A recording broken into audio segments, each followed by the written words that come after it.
You know, one of the important things is learning to govern home.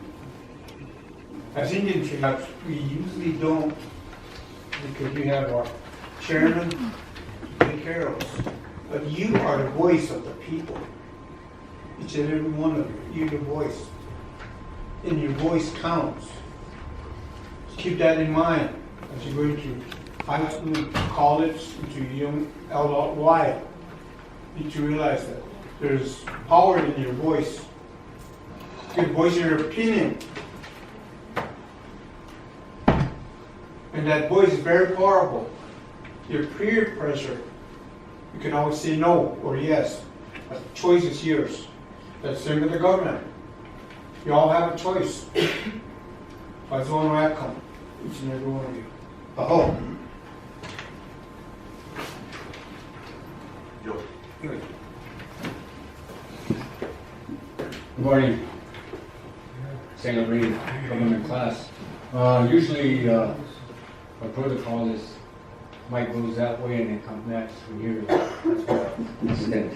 Anyway, my name is Marlon Godfrey. I represent the Northern District, St. X area, and Portsmouth area.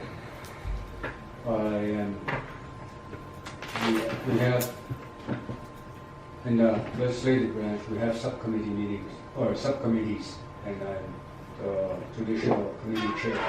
And I, along with my colleague, like Speaker Alden have just stated. So good morning and thank you. Good morning. Good morning, St. Ray. Jerome, I'm glad you came to treat my sister said we appreciate you making a long trip. My prayer would always be that boys and girls get educated. Get degrees, doctors, and become productive young men and ladies. That's my prayer for you. I myself, I represent the Reno District here in Troy. My partner is Lloyd Hogan. He has some family issues. So we go to the hospital, and Sean just lost Sean Wilbur. Lost his nephew, so he'll be gone. And I want you to know that I'm glad you guys came. Jericho likely, that's my grandson. One that goes to school up there. It's an Indian tradition. All of you are my grandkids. Oh, no. Appreciate it. Yeah.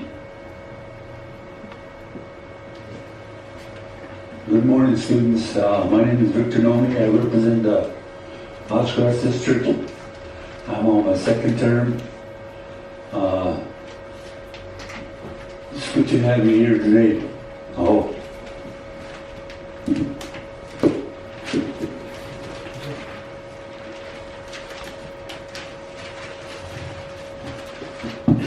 You guys might think I talk a lot, but you are very important to me. By profession, I'm a teacher. I taught in Arizona for 15 years. I was a school teacher down there for a long time. I've been a case manager at Alternatives, in Billings, Montana for 2 years. I've been a director for Head Start. I've been a director for Housing and Treatment Program. Director for economic development. I wear many hats. I'm a father to my children. I'm a grandfather to my grandchildren. I'm a husband to my wife, Georgia. I have my wife's a nurse in the hospital over here. I have a daughter that's going to school over here. She's at the president's office. She made it for and she'll probably do that again. My oldest daughter graduated from Arizona State. The older daughter that was at the courts. Her daughter, her dad's he's a journeyman iron worker as well as a welder. I encourage my children, pursue whatever it is that they do so that they can earn their bread and butter with it, so that they can take care of their families with it. And I was working in education for 10 years. Like I was telling you all, find out your strengths and I nurtured it. And over the course of 10 years, close to 200 students that are now owning their own coffee pots, and I'm pretty proud of that fact. Of course, it was a job. When I see them pushing their shopping carts at Sam's Club or Walmart or the mall or whatever, and they're laughing at their children. For me, I see that. That gives me a good feeling. And in turn, educating their kids. I went to LaBrea for 1 semester many years ago. I went to St. Lawrence Seminary in Mount Calvary, Wisconsin. Came back, went to LaBrea, graduated College Drive High School. I went to college in Rexburg, Idaho, got 2 associates. I got a bachelor's degree from Northern Arizona University. I'm from Wyola, Montana. I spoke no English when I was growing up. My grandparents were born in 1896 and 1900, so the crow that I spoke was full of crow. I was lighter, had freckles, they would tease me. And once you got in trouble, you got to watch out what they'd say. You know, I was fortunate that I learned a lot of their stories, the old people's stories. I know a lot of that. I'm pretty fortunate that, you know, I know my culture, I know my language. Not only that, but I encourage my children, my grandchildren, to also, you know, find out what would you like to do. You know, it's right now you probably have senioritis, you're going to get out of school and all that. But, you know, life goes by real fast, so find out what you like. Set your goals, chip away at whatever your goals are, so that you can eventually reach whatever you need to reach. You know, you guys are all, you all look nice, and you guys all look sharp. When I was growing up, you know how you guys are dressed nowadays with your holy pants? It wasn't in style, but that's how I was dressing. But you guys, I want to compliment on how you guys look, and you know, compliment the teachers. You know, that's a reflection of what you guys do. You know, our greatest resource, teaching them, taking care of them. Thank you for doing that. You know, thank you for teaching our youth. You know, our greatest resource. You know, when smallpox hit, we were almost annihilated. When all the enemies combined, we were almost annihilated. Those few people that were left, if they see you today, they probably cry with joy because you guys are still here, you guys are still strong. You guys live in a global society, but yet you're competing against that global society for those jobs, for those trades. Don't forget who you are, whether you're Cheyenne, Crow, Sioux, what tribe you are. You know, just do the right thing and you'll go a long way in life. Just wanted to say that. Thank you.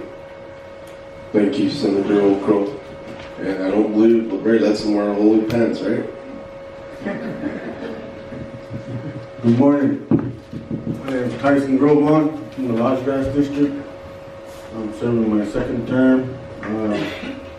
Good to see all of you this morning. I hope you learned something from this legislative branch. Thank you for coming. Senator Stone. Good morning. Sorry I'm late. Hello? Hello? Hello? Well, it's good to see you all you youth. Getting ready for the future. Keep your dreams alive. Strive for your dreams. Look at your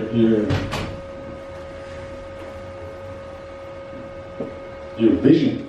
What is it? Go for it. Don't let nothing hold you back. Go for it. It's there. It's possible, but it's up to you. So just keep striving after what you're gonna go for, whether it be political science or whatever. But don't quit. You're young. You got your life ahead of you. It's time to really make up that mind and get after it. Because, like Senator said, life goes by real fast. It really does. So keep up the good work and stay focused. Thank you. You want to tell him your name and where you're from? My name is Harold Melbear Stone. I represent the Mighty Few District of Wyola, Montana. Thank you. Thank you, Senator Stone. Then we'll go to, we got an executive representative here today. to make his introduction. We'll allow Secretary of the tribe here, at least he's a former senator, so I always refer him to Senator Okro also, so he went through this branch. So at this time, we recognize Mr. Okro. Thank you, Pat. Appreciate all you young men and women for coming today to understand and learn our form of government. I apologize, I'm not as articulate as my brother here, but I'll do what I can. You're here to understand our form of government and to see what the government here is like. Being in the government class when I was in high school was like learning the branches of the federal government, the state government, and you never talked about the tribal governments. I'm glad your instructors are focusing on that now. The Crow tribe changed the constitution back in 2001. I'm not going to get too much into this. I'll let the speaker explain more into it later. But back in 2001, the tribal council changed the constitution into the form of government that we have now. At that time, it was a townhouse type of council where every voting age member was a member of the council, which would be everyone from, at times it was 18, at times it was 21, but whatever it was at the time, on up, was a member of the council, so they all had a voice and they all had a vote. But in 2001, they changed it to a legislative 3-branch government, where you have your legislative branch, you have your government here. I work for the executive, and then you have your judicial.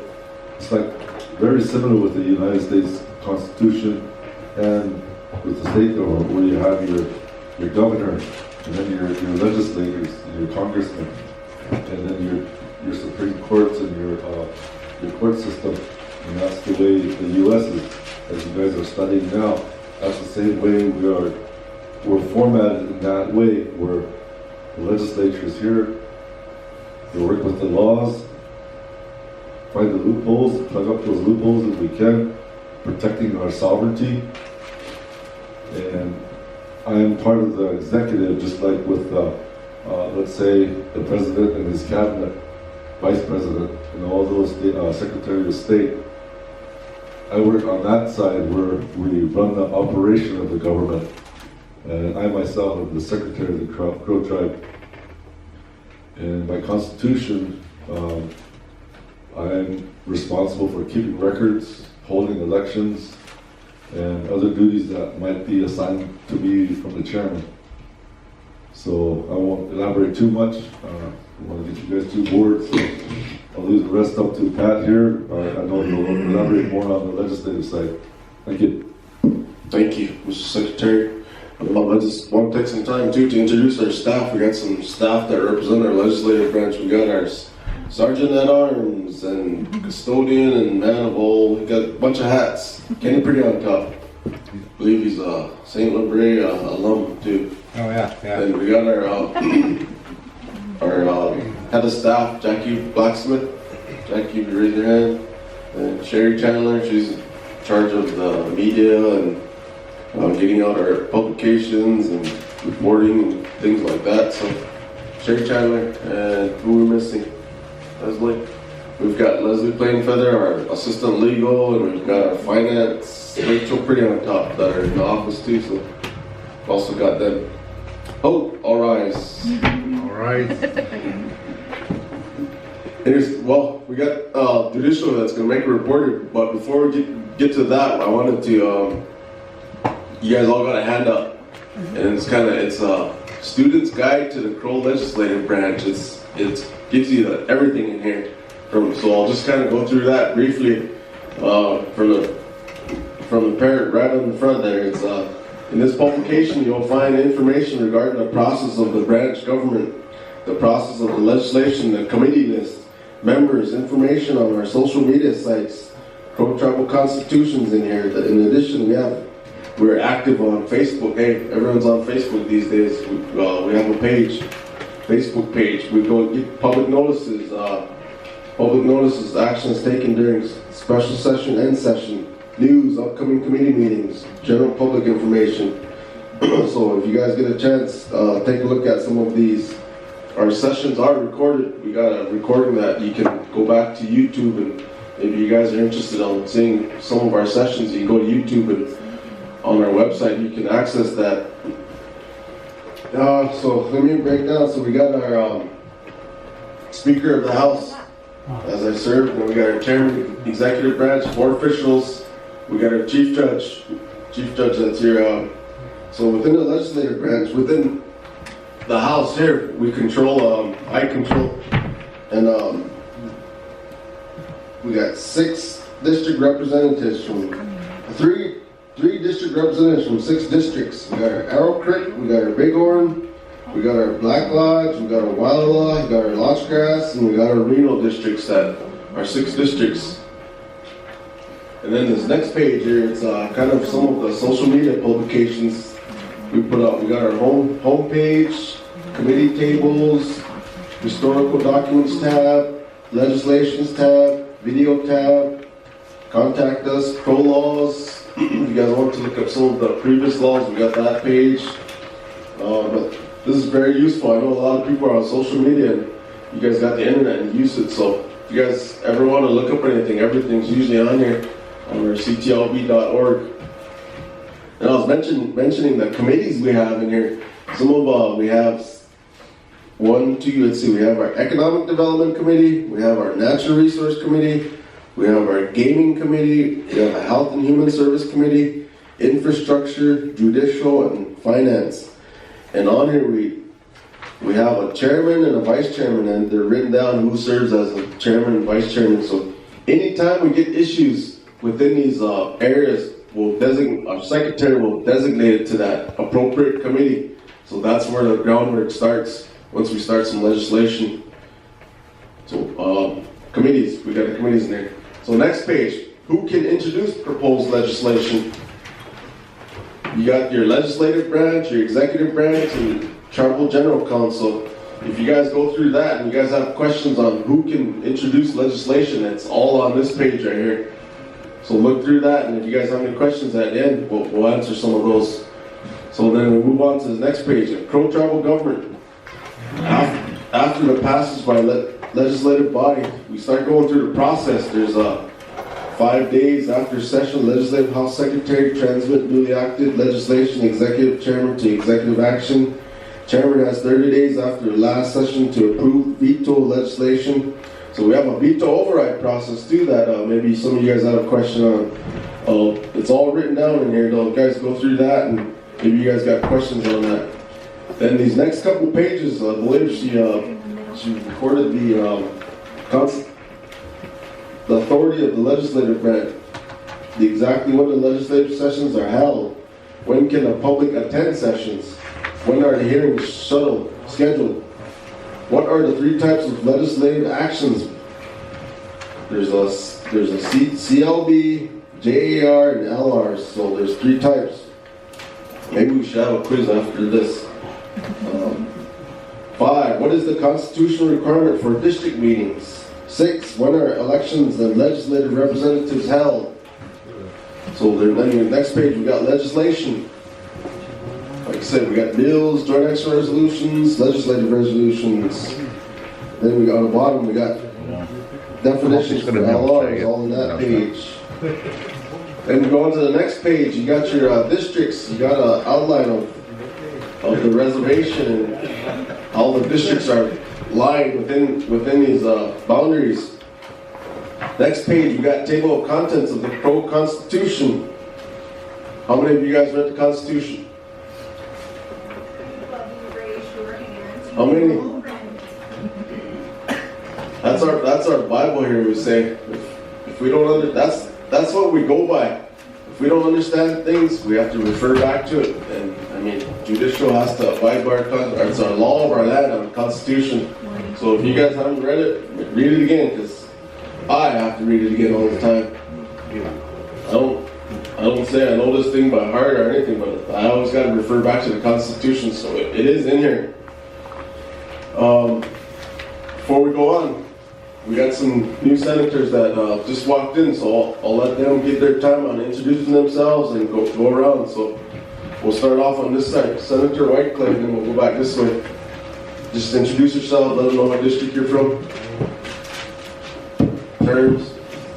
All right, morning, guests, body. My name is Frank Whiteclay. I'm the Black Lodge District Representative, and I'm the chair for the Finance Committee and the Natural Resource Committee. Thank you, Senator Whiteclay. Then we'll move on to Senator Goodluck.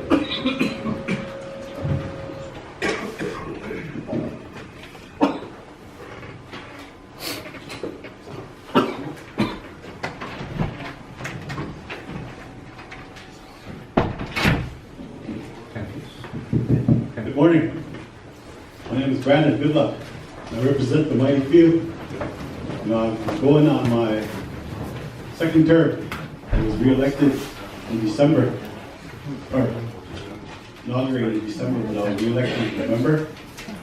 I'm very fortunate that my district stuck with me. And, they voted for me and they wanted me here.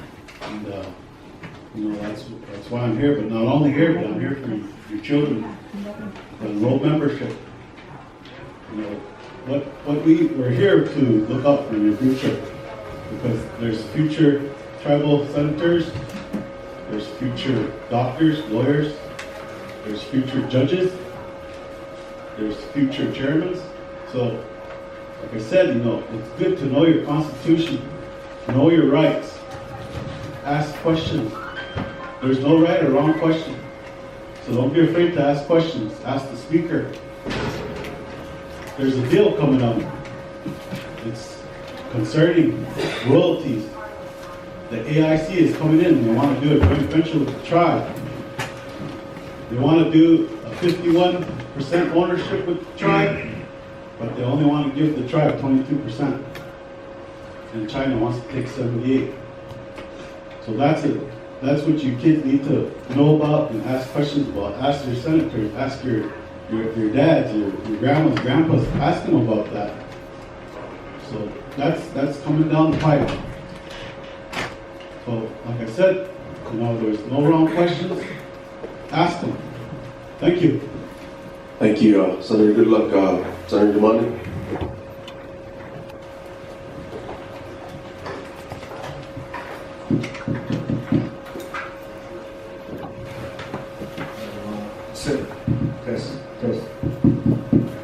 I'm Senator John DeMonte from Pryor, Elk Creek District. I've been here for about a year, going on my second, elected in by the Pryor District. And it's just a learning process, I guess, just like what Brandon was saying. We follow the Constitution. The Constitution was changed in 2001, so I think everybody's with me on saying that this House backs the 2001 Constitution that we're using, as opposed to the 48. And it's true what Brandon says, that a little bit more about the Constitution, help you along and keep the tribe in order, checks and balances. And that's just the way the tribe revolves around what their doings are, either with funding and programs. You guys probably have a future where you're going to school or applying for grants or money. That's just the way the tribe runs too, following the Constitution and trying to get our tribe in order, just following protocol for grants and things like that. So, like Brandon said, you guys are the future, so it's good to know the Constitution. I hope. Thank you, Senator Demani. So with that, today we had on our agenda, 11 o'clock, we have judicial reports. So we'll just get to our agenda, and I almost forgot our vice chairman here. Let us, sorry about that there. Vice Chairman, you can introduce yourself to the students. Thank you, Mr. Speaker, Secretary, members of the body. He always overlooks me every time. But welcome, go ahead, on behalf of the executive branch. I know we have some of the tribal members, pro-tribal members. How many of you are Apsago again? Okay, good. Good See, I'm glad that hopefully this will be a learning experience for you today. I know that I can serving with the legislative branch, but I jumped into the executive branch, so I've been the vice chairman for over a year now. So welcome, have a good day. Well, Thank you. Like I said, we had a judicial scheduled for 11 o'clock today, and I believe we're still not at quorum, but we're going to move ahead with the report still. And it is being recorded, and we'll just then once we do initiate quorum here, we'll hold off and shoot. We have another one here too. Sorry about that. You probably didn't want to talk either. It's like the vice chair said, we overlooked us. Welcome to the legislative branch. My name is Lord Steve Crane. I represent the Arrow Creek District in Pryor. And I'm sat in the legislature for my third term now, going on my third term. It took me that long to sit at this desk right here as secretary of the branch. So I'd like to welcome all of you guys today. All right, got one more senator walk in. We'll have him make his introduction as he's coming in.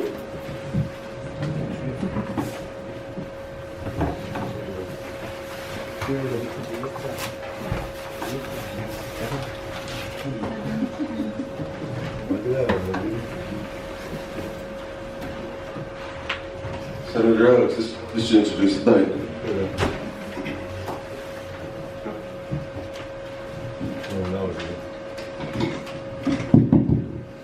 Hello, Senator Bryce Hugs from the Arrow Creek District, serving my third term, going on my 9th year as a senator. I've been a chairman of the Finance Committee, Natural Resource Committee, Transportation Committee.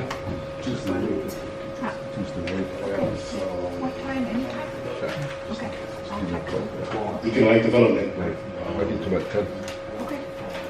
Right, about 8 years, or 7 years. I've been in different committees, chairing different committees. So, yeah, well, I'd like to welcome all of you. So, all right, thanks. Thank you, Senator Hunt. So this time I'll turn the floor over to Bill Maker's introductions, and he'll give you a couple of good words of advice. So Paul recognizes Chief Judge Not Afraid.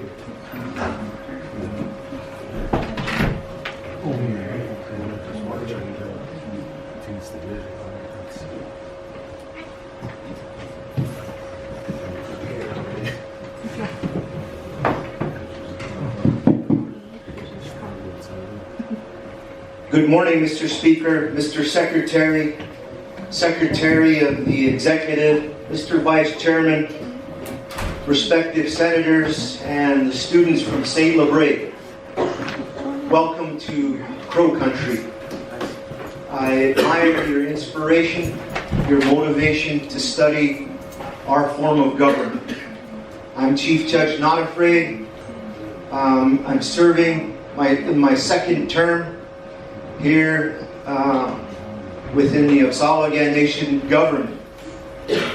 I'd like to introduce to you Associate Judge Wilson, who's also here as well. With that, I'll get right to my report. I don't want to take up too much time. Your Honor, Chief Judge, I believe we have quorum now, so let's call the session to order in that way. Okay, yeah, we do got quorum, so.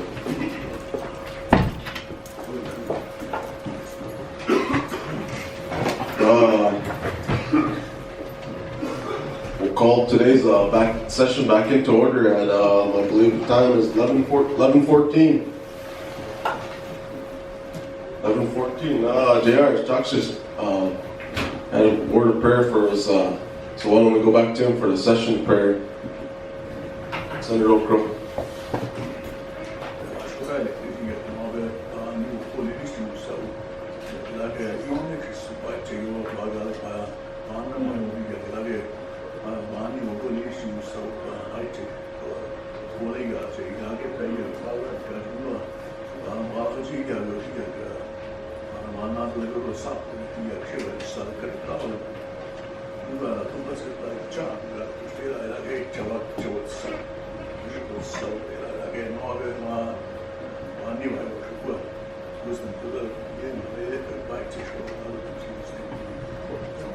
Thank you. Amen. Roll call.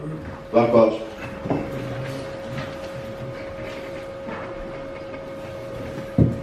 Senator Whiteclay, Black Lodge District, here. Senator Frank Whiteclay, Black Lodge District, here. Mr. Brown, Lena District. Szkodziła czegoś, padło nie. Grove on Lodgegrass. Not afraid, Bitcoin. Devon Neeluda Aja, here.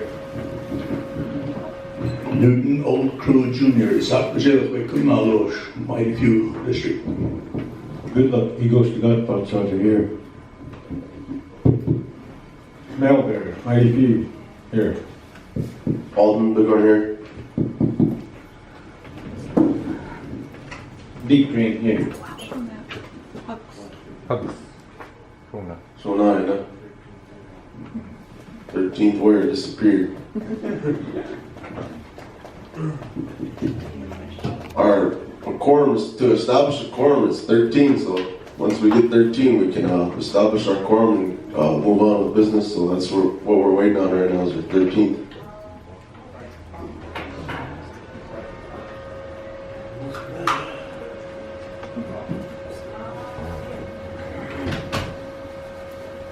Home office. Went to his other office, I guess.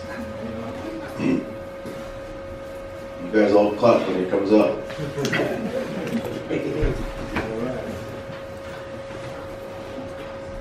He's a greasy mouth kid too, so I can tease him a lot.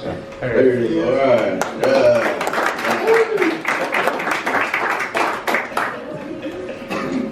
We like to use our meeting plans in here a lot too, so there's a lot of us that tease each other a lot, and it keeps things going. So roll call, we'll do okay.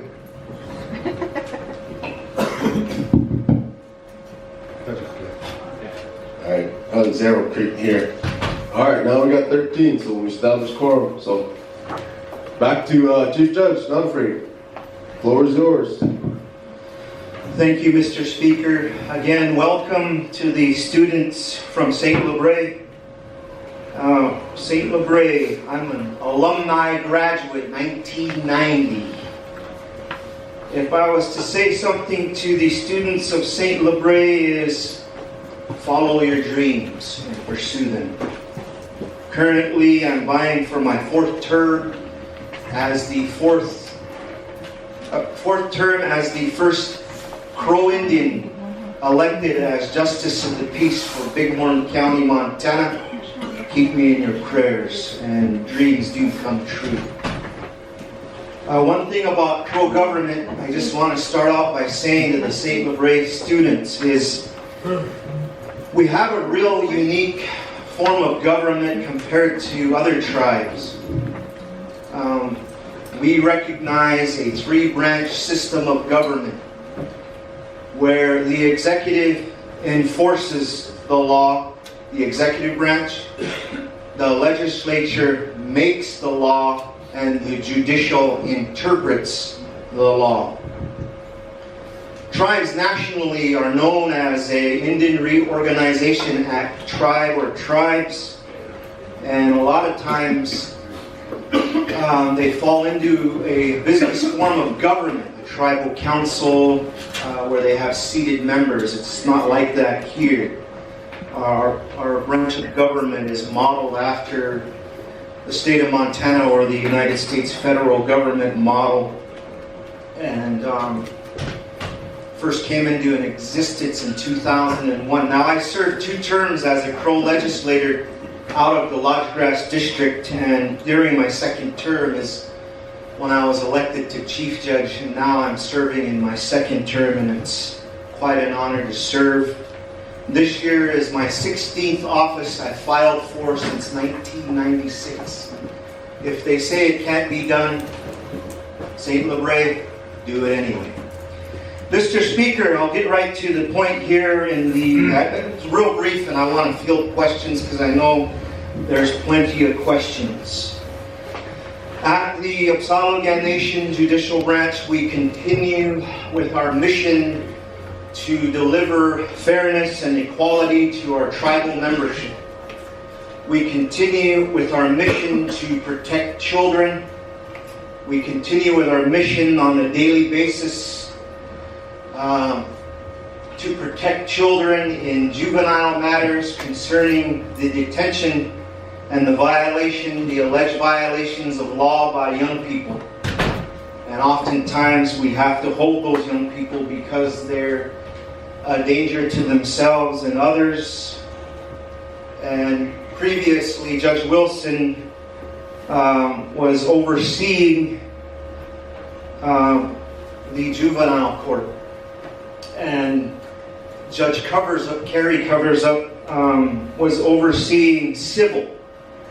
But in both instances, for Judge Covers Up and Judge Wilson, there are some preliminary matters, and a letter that we received from the Judiciary Committee from Mr. Chairman Not Afraid and their concerns. And one of the things that we did as a branch is we rearranged duties in order to take care of preliminary matters internally as a branch of government. Therefore, I'm overseeing at this time predominantly criminal and civil court at this time. Judge Covers Up has taken a role in assisting with writing orders, etc. Assisting me to propose orders as I hand off notes to her, and she has some matters she needs to take care of that we've addressed with the judicial chair, and thus we move forward. I think those matters are going to be resolved in very short order. Now we continue with criminal court on a daily basis. We have arraignments Monday, Wednesday, and Friday. I invite the respective senators or members of the public to come view our arraignments Monday, Wednesday, and Friday at 1 o'clock. We never miss a day, and we're hardly ever late. I figured we need to be punctual and start on time. I've dismissed cases because the prosecutor has been late, or parties have been late, and the law tells me I must dismiss because the party that is to present that matter is not present. So I have to do what the law tells me to do. Now, as we continue, if you see in the report, you'll see a list of persons that are in custody. Persons that are in custody today. It's a status list. As you can see, there are some housed at the Northern Cheyenne Agency because we don't have a jail, to put it plainly. As you can see, there are inmates that are housed in Basin, Wyoming. And one of the things that we're very proud of, partially, is the Casper Treatment Facility in Casper, Wyoming. We have 10 tribal members there that are receiving long-term treatment who have been sentenced to a year or more. And they have the opportunity to complete treatment. If they complete treatment, they can get an early release from their sentence. And you can see as the defendants have pled guilty or have received a conviction, the charges are not light charges. Their criminal records are not short, they're long. Oftentimes we sentence according to their criminal record and their case history. their history in probation, and the seriousness of their charges, and their and the nexus of that being alcohol or drug related.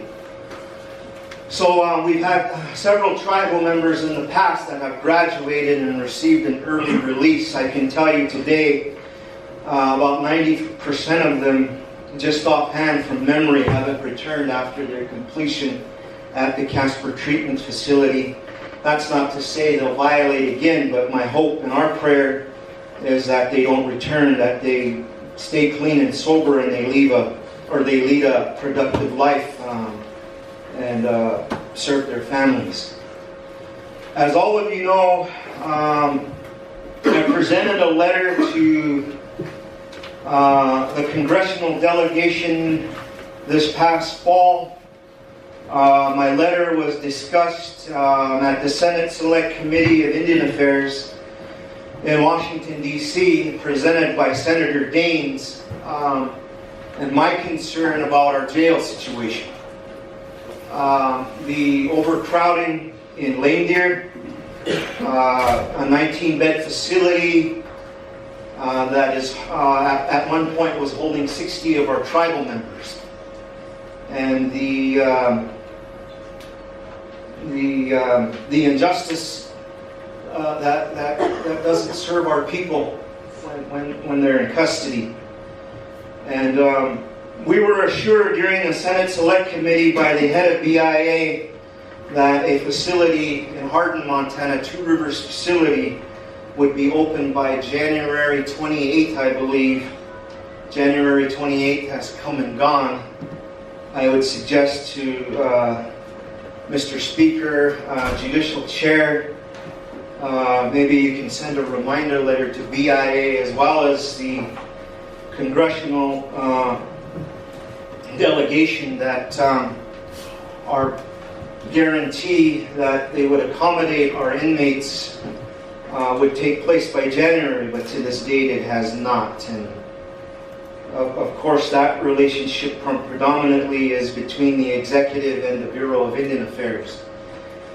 And that's fine, I mean, but yet I couldn't sit back, I couldn't stand back and let things be. I felt the injustice happening, and I couldn't stay silent anymore. So I figured right on behalf of our inmates, and to stand up for them. I think it's important. Another issue, another thing that we continue to oversee is the other juvenile matters, children in need of care. Children that are the Bureau of Indian Affairs Social Services agency takes care in custody of children that are in danger. Either their parents are in an alcohol-related situation or abuse and neglect. And those children are taken into custody. Well, the thing about it is we continue to do our best at the tribal court. I want to report to the Crow legislature the truth of the matter, Mr. Speaker and members of the body. I issued a letter yesterday to the congressional delegation, once again to the Secretary of Interior's office.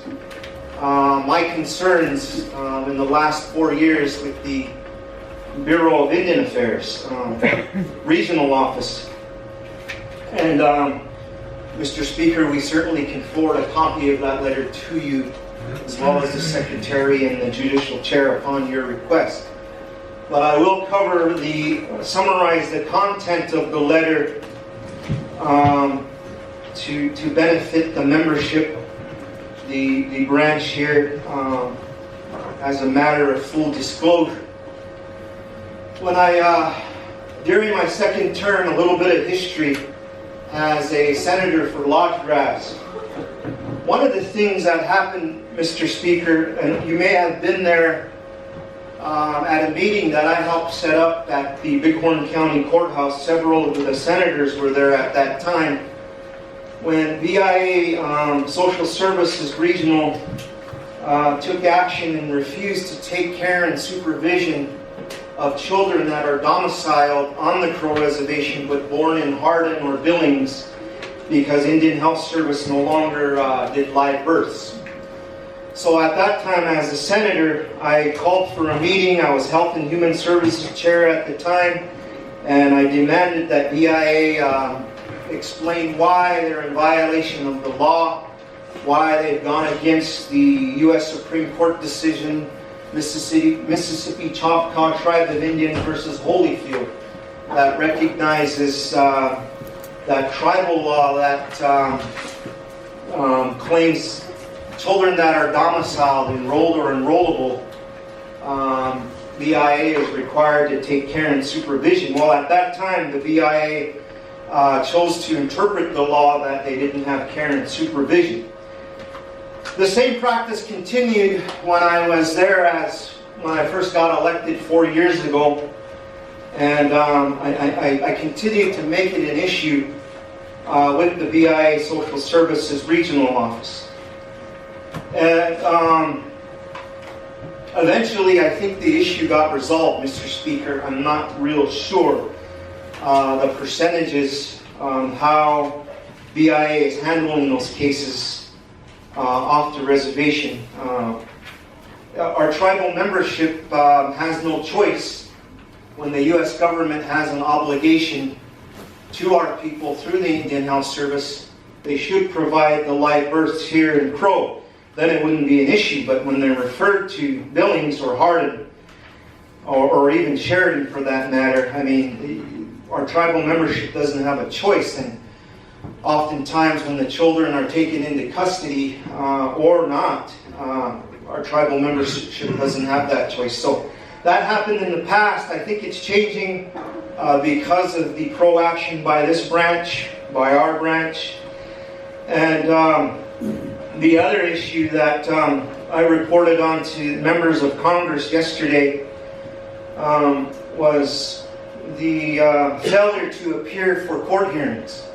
Social Services, BIA Social Services Regional, for whatever reason in the past 4 years, I requested an investigation from members of Congress to look into the practices of the BIA Social Services Unit Regional Office, because when we have review hearings every 90 days, Social Services does not show for those hearings. So yesterday we even had an incident, or was it Monday? I think it was Monday.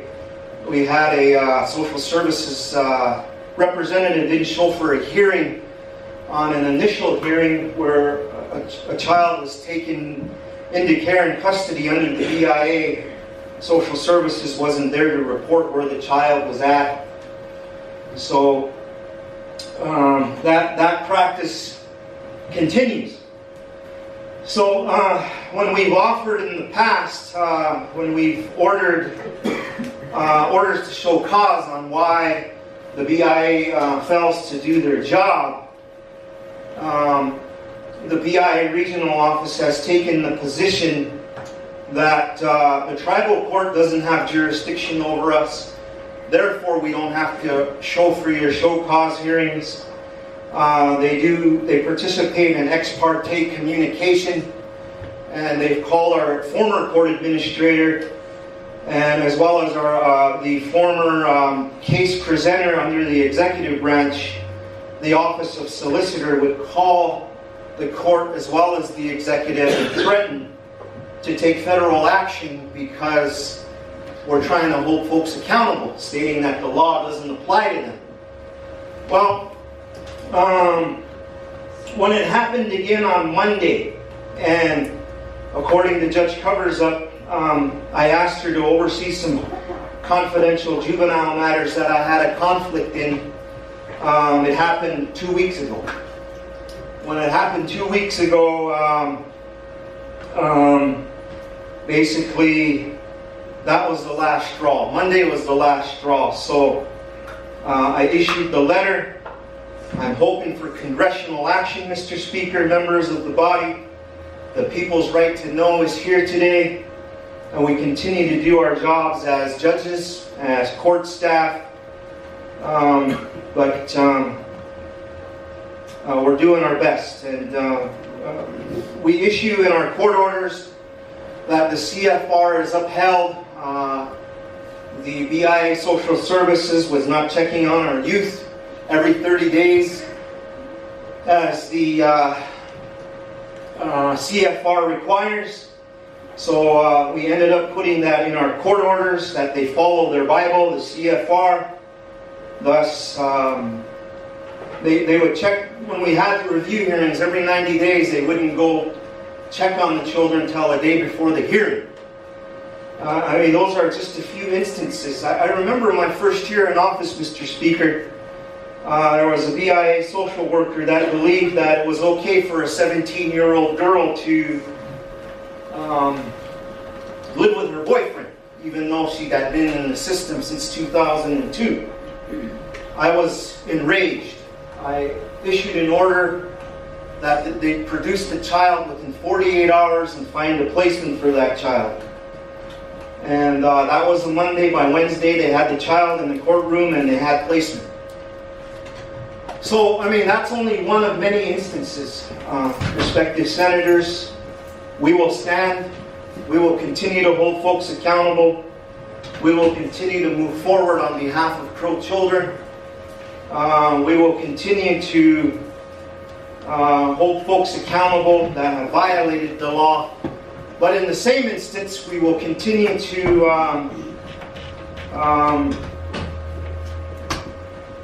hold steadfast with the Constitution's guarantee that folks are innocent until proven guilty.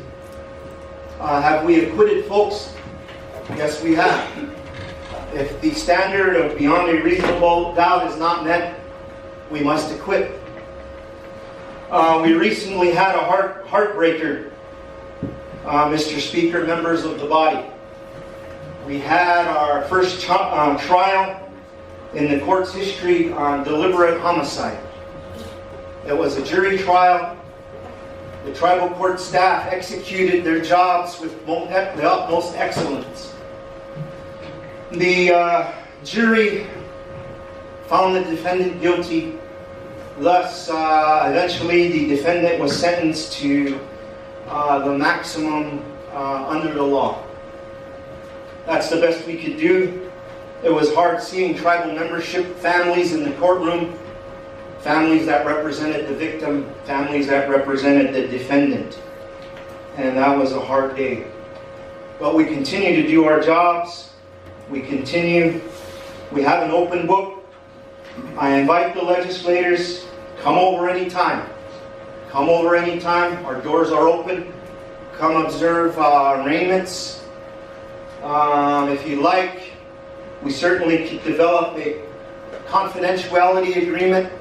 If you'd like to observe detention hearings for juveniles and or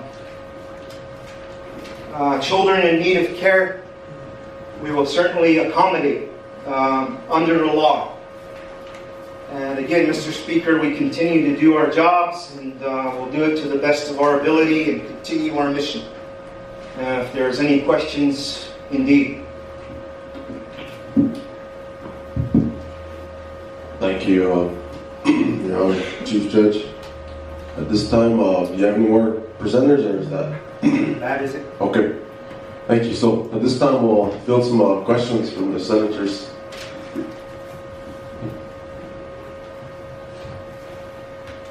Great question from Senator Damani here.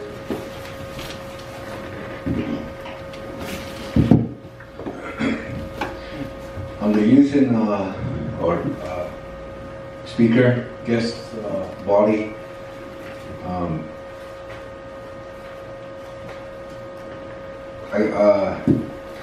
it sounds like you're doing enough, Judge Not Afraid. Sounds like you're doing what you can for the youth in need of care. But I happened to stumble upon some Crow children that are caught in the Yellowstone County Court at Sosa's court, and I've been attending that court for some months now, and it kind of sounds like we need to do more, along with communicating with the state, the BIA, and on the tribe side, because there's issues where 40 eligibilities were sent out and haven't come back, and there's the enrollment that's not being fulfilled, and these kids are being adjudicated, their parents are being adjudicated, their rights are being violated by that court, and nobody's there to see them. I've been there numerous times where they're, what you just said, the BIA was never there to represent. Up until a month ago, I saw Ralph, who was the ICWA coordinator, I guess. Ralph, he does it. And not too long ago, Miss Bojo was there representing, and Rebecca Buffalo was there a few times. But that issue has always came up with the 40 eligibility, enrollment, and it's affecting a lot of tribal members. And I saw it, and you know, there's nothing I can do. The only thing I can do is come back and let the senators know that this is affecting Crow tribal members, and we need to do more. Either work with the state to get people certified, or I think you mentioned one time in your address to the council one time that we do need that receiving home. We do need to get people certified to be Indian providers for these youth in need of care. And that is an issue. It's a big issue because these are Crow tribal members that need to be enrolled, that need to be taken out of that system, because it's just a recurring thing that people just want to sweep under the rug, and it's not helping. It's making problems worse. And those families, they're affected by it. I had to go to that courtroom and I seen parents cry. I seen their rights violated, and there's nothing they can do about it. There's no one there to stand and help them. But I'm doing what I can. I'm trying to get it known that the tribe needs to help these people, either with 40 eligibility or on the executive side, where those people need to be doing their job. Because those kids, they need to come back. They need to come home. They're Crows. Nobody's looking out for them. So, thank you. Thank you, Senator Devani. Could I Yes, comments?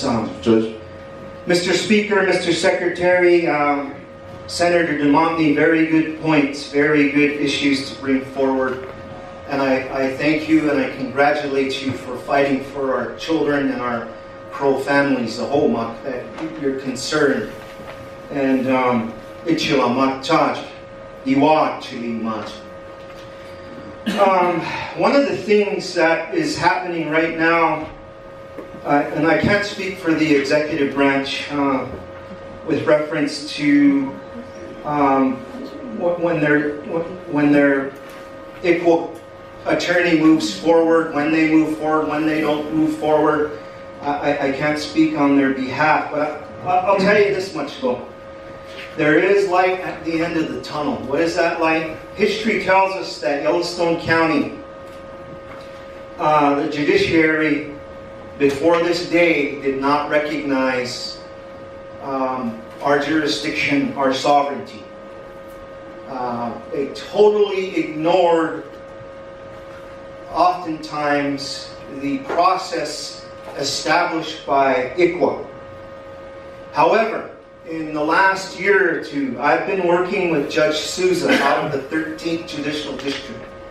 He is currently moving forward on an ICWA court where Judge Souza is the only one that oversees ICWA matters off the reservation.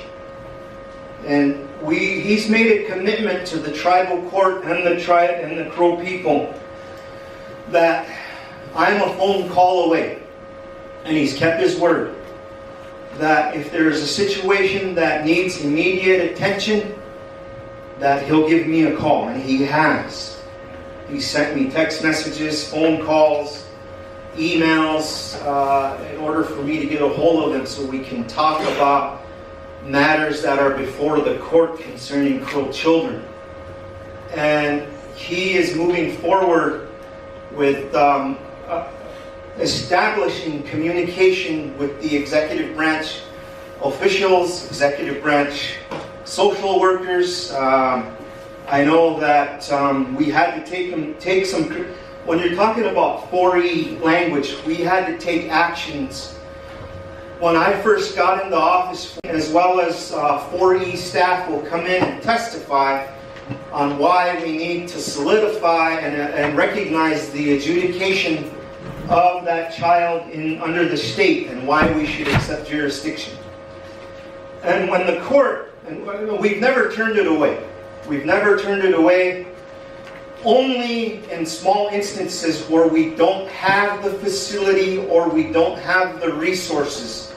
Like, let's say a child is extremely disabled and we just don't have the services under IHS or under the Crow government. So a small percentage of children we can't accept that jurisdiction because under the state of Montana they can provide that care. However, that's not to say we keep tabs on that case and we communicate with the state of Montana that how's the child doing? Is the child in contact with their families, in contact with Crow custom and tradition? And in instances where the court takes jurisdiction. Now, when the court takes jurisdiction, at that moment we have one shot, and one shot only. Senator, this is your point here. One shot to accept jurisdiction and recognize in the language of the order, 4E language. If you miss the language by one letter or one period, a typo, you lose that funding. And you lose the funding and the case moves forward. And the thing is you can never go back and do it again. Theoretically you could, but you would have to give the children back to the parents and then reassume that jurisdiction. It's never been done though. So, before our time, now, we watch the language that goes into the order. Mr. Speaker, I think it's important that we share. Senator DeMonte, you asked, you wish you could do more. Yes, you can do more. I would make the humble request to this body for an LR to support Crow children, to support our mission. I know the Health and Human Services Chair is active, the Judicial Chair is active, to support Crow children that are under the auspices of the state of Montana and also the Bureau of Indian Affairs. And I'll tell you why, what history tells us, since Vice Chairman Golzahead remembers the battle. I was the sponsor of the Child in Need of Care Bill in 2005 during my first term here. We received resistance from the Bureau of Indian Affairs Regional Office. Just point blank violation of our sovereignty and our jurisdiction. Point blank. Point blank. The BIA area director issued a letter suggesting that the chairman don't sign off on the Child in Need of Care Act, passed by this body. Passed by this body unanimously. Secretary Oldcrow was here earlier. He was there. He was here as well that time. Well, when that letter hit the airways and accused us of being radical Crows and rebels, we took action. A group of us from this body, Vice Chairman, you remember we sat down with Carl Artman at the central office in D.C. and we demanded answers. We demanded, why are you interfering in Crow government, Mr. Artman? Why is your subordinate interfering in Crow government? We pass our own laws. And this was his response. Mr. Vice Chairman, you can confirm this. He goes, oh, and I hope Mr. So-and-so wasn't being too draconian.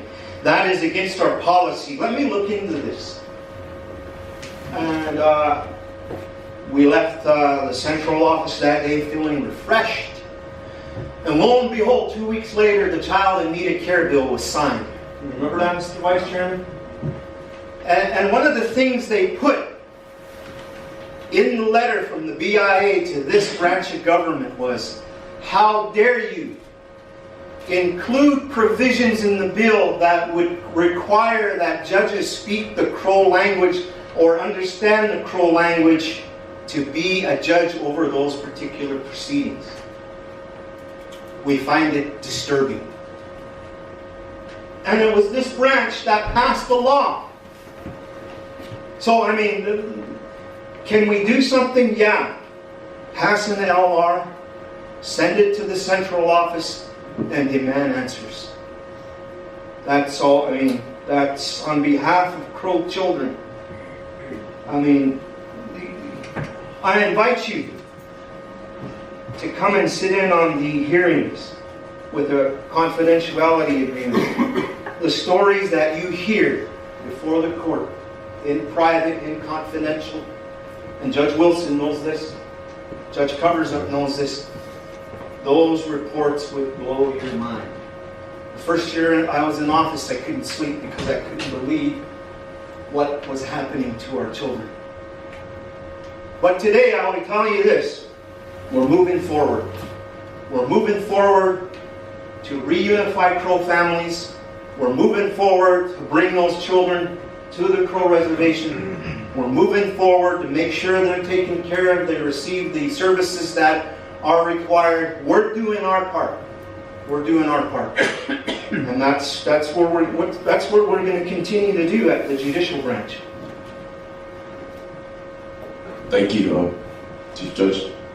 I know the students have to leave by 12 for lunch, so maybe we'll entertain a couple more questions and let them file out here for lunch. So, floor recognizes Senator Robert.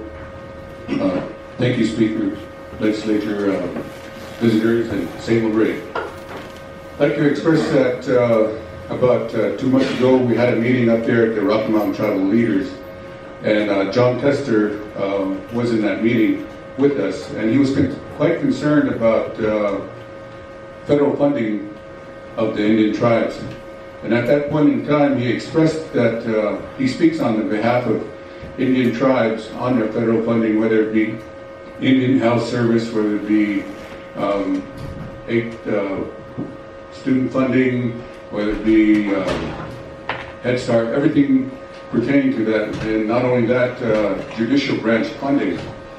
And he expressed that every time I try to speak on behalf of you, behalf of the federally recognized tribes at Congress, and try to increase their funds, the Indian tribes are non-compliant in their federal funding. And case in point is that the Crow Tribal Court has made Billings Gazette, National News, and Bighorn County News. And at that time, John Tester expressed that the corruption and fraud and misappropriation of federal funds within the Crow Tribal Court system needs to stop. And there's federal funds that were purchased on a Tahoe there in that within your branch. There's checks that were written. There was unauthorized travel within your branch. There's also a couple count that I requested during the January session that I still haven't received. The Bureau of Indian Affairs also communicated to me that they haven't received that either. And based on this information, this is a direct violation of the Code of Federal Regulations. It's been expressed that Darrell LeCount, the regional director, there's a possibility that we may become a CFR court, Code of Federal Regulations court. And he proceeded to inform me that over in Wyoming was the last time that they had a CFR court, and what steps have been implemented for the corrective action plan so that we are in compliance and that this fraud and corruption stops and that we maintain justification in our scope so that we attain our federal funding. And we need to start to look at this information because it's very important to the Crow people and the constituents. Not only that, there's a court order that was levied against the Associate Judge Michelle Padina Wilson, and she was elected by the Crow people to serve within the court system. So based on that information, what is your update and what is your corrective action plan on all this information? Not only the legislature, not only the executive, not only the enrolled membership, but the Secretary of Interior, the Regional Director. They are quite concerned about the tribal court at this time. Mr. Speaker, may I? Mr. Speaker, members of the body, and Senator Rilbert, very good question. Indeed. Let me start out by saying the Bighorn County News is here. Recently, the University of Montana School of Journalism came to our branch of government and did an interview based on the allegations in the letter by the Bureau of Indian Affairs. We opened all our books. We showed them everything. We were open and we moved forward accordingly. I extend the same invitation to the Bighorn County News. Come see what we're doing. And I extend the same invitation to the senators of the Crow Tribal Court. Come and see what we're doing. Our books are open. We will practice that transparency and we will move forward. Let me explain to Senator Rilbert, as well as the body, a little bit of history, and then I'll explain to the best of my ability where we're at today. As you can see in the handout that we put out, I responded to the chairman of the Crow. Well, we don't. Is that letter out? Pardon me. It's not confidentiality, question of privilege? No. U.S. Constitution states that the Bighorn County News can be here. It's not confidential. It's already in the press. Let it be known by St. Ombre School legislature that Bighorn County News has been officially removed from this legislative information hearing. And I'd like to Chief Judge, I believe we're at the report section, and yes, let's carry on with the process here. We got Chief Judge reporting. We asked a question. If we're starting to get sidetracked, then I'll get involved. We'll just stop the reporting, and we'll just end it there. So carry on with your question, Chief Judge. Okay. I guess you're not very moved. Yeah. The letter didn't make it into the packet, but we certainly can provide a copy to the speaker and also the office manager and get those respective copies to you, and how we answered all the questions and provided all the documentation with what the BIA's concerns were. I hate to say this, Senator, but I can't defend what is false. I can't defend what's inflammatory. I can't defend what's misinterpreted. I can defend that the fact of the matter is this.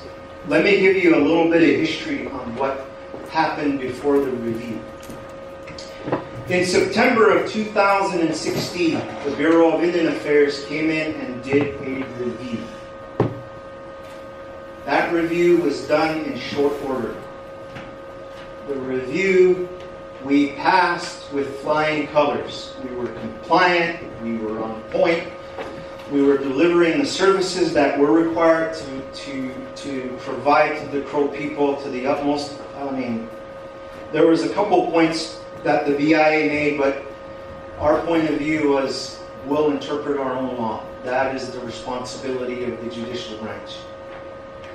And that was good. 2016 rolled around. I mean, we did the review. It was great. We got 5 stars or whatever. It was fantastic. And then we had a meeting at the chairman's office, at the regional director's office this past November, probably the second week. The chairman of the Crow tribe was there. The supervisor of social services was there. And BI Social Services said to me, "Hey Judge, can we come down and do the review? We want to get you more funding." I was like, a green light went off. Funding, wow. So, when the funding light came on, I said, sure, let's set it up. I contacted the court administrator and said, let's set this up, we need the review. Chairman of the Crow tribe was there. And I said, let's set it up. So we set it up for December 5th and 6th, a day after inauguration. December 5th and 6th. And we, up until that point, had not received a copy of the 2016 review until, what was the date, Ginger? November 17th. So when we received the review from 2016 on November 17th, 2017, we had 2 weeks, 2 to 3 weeks, to prepare for that review. Other tribes have a year. We had 2 weeks.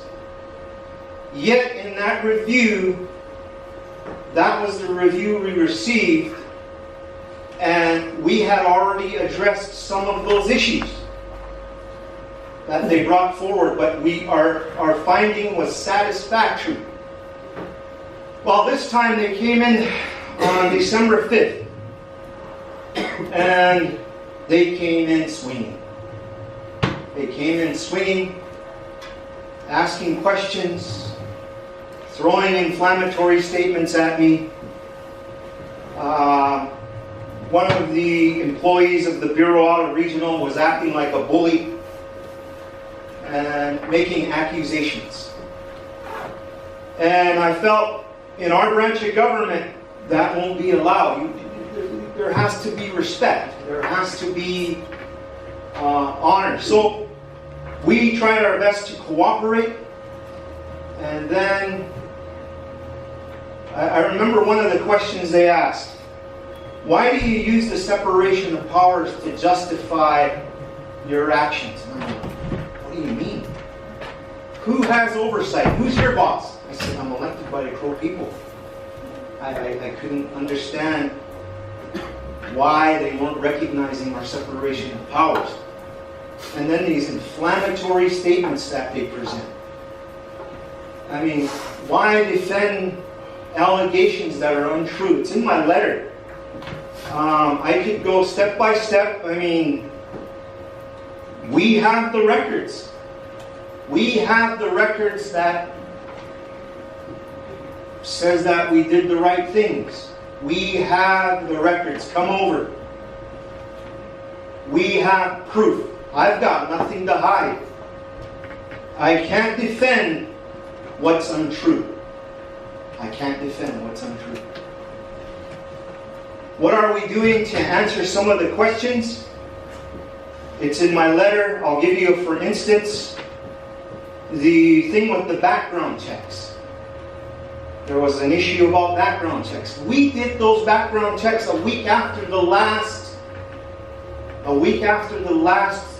review in 2016. Court administrator sent an email to BIA Rep Reyes that we've completed those background checks. Well, it came up again as a finding, and I'm like, we have the email here that proves we took care of that. Now, when it comes to the alleged fraud and misappropriation, I would say in public, I've got nothing to hide. I ask, and I'll submit this in writing, the Office of Inspector General to come and examine our records. I have that much confidence that they will be proven wrong. I have that much confidence. In fact, Court Administrator, could you write a letter inviting the Office of Inspector General to come view our records? We have an open book. We can account for every penny. I can guarantee you that. I've got nothing to hide. I can't explain away what is untrue. I can't explain away what is untrue. In my letter, or my official letter to the chairman, it's stated step by step how we've addressed those issues. And the University of Montana School of Journalism asked me,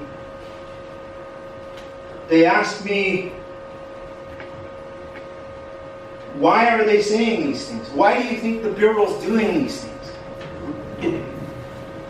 I said, the only thing I can put a finger on is that we're holding their social services accountable. We're going to issue warrants of arrest when they don't show up for show cause hearings. And one of the other things I told them is, why do you trust an agency? Why do you trust an agency that has stolen from our people for over 100 years? Why? I said, do you remember the Cobell case? Why? Why do you trust an agency that has squandered away billions of dollars of our people's money? The BIA will be held accountable. Like I said, I've got an open book. I mean, I invite the senators to come over anytime. Call the court administrator, I'll make sure I'm there. Our books are open. The records, it's interesting because on how many occasions, Ginger, did you forward those records and they say, oh, we lost them, oh, we lost them, oh, we lost them? I have email documentation all throughout 2016, 2017, up to this date. The documentation that you're specifically speaking about was forwarded to them in full the day after the review. Yep. And we can account for every penny. We can account for every penny. Your Honor, Chief, just let me interject right here. I believe the students need to get to, they are going to come back after lunch, but let's give them some, I know they only got like an hour lunch break, so we'll give them a little bit of time to follow out here, and then we'll continue on with this question. This next question goes to Senator Goodluck. But just hold off, let them follow out first. Quick note, the educator said that they want to listen to this information because it's their right to know. Fantastic. Is that fine? I mean, you're welcome to stay. I was just informed that they needed to be at lunch at certain. Yes. The question is on the judicial review on page 7. We have severance pay of $21,320, and there's another one of bonuses of $9,234.74. Mileage reimbursement from TCA.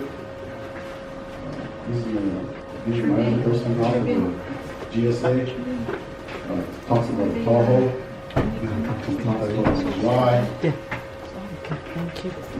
July 28th. Associate judge using a credit card. Contract loan for $1,000. And we also said giving contract loans to people outside the branch. They're giving themselves contract loans. Maybe you could just clarify that. Oh, you bet. Mr. Speaker, members of the body, would glad to.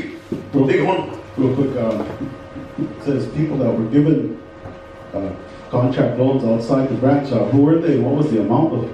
That's my question too. Could you get Senator a copy of the full record? Yeah, I would like to state that on Monday the 23rd, we are Can you use the going mic, to be please? requesting a Use the mic, please, if you're gonna. Oh, sorry. Thank you.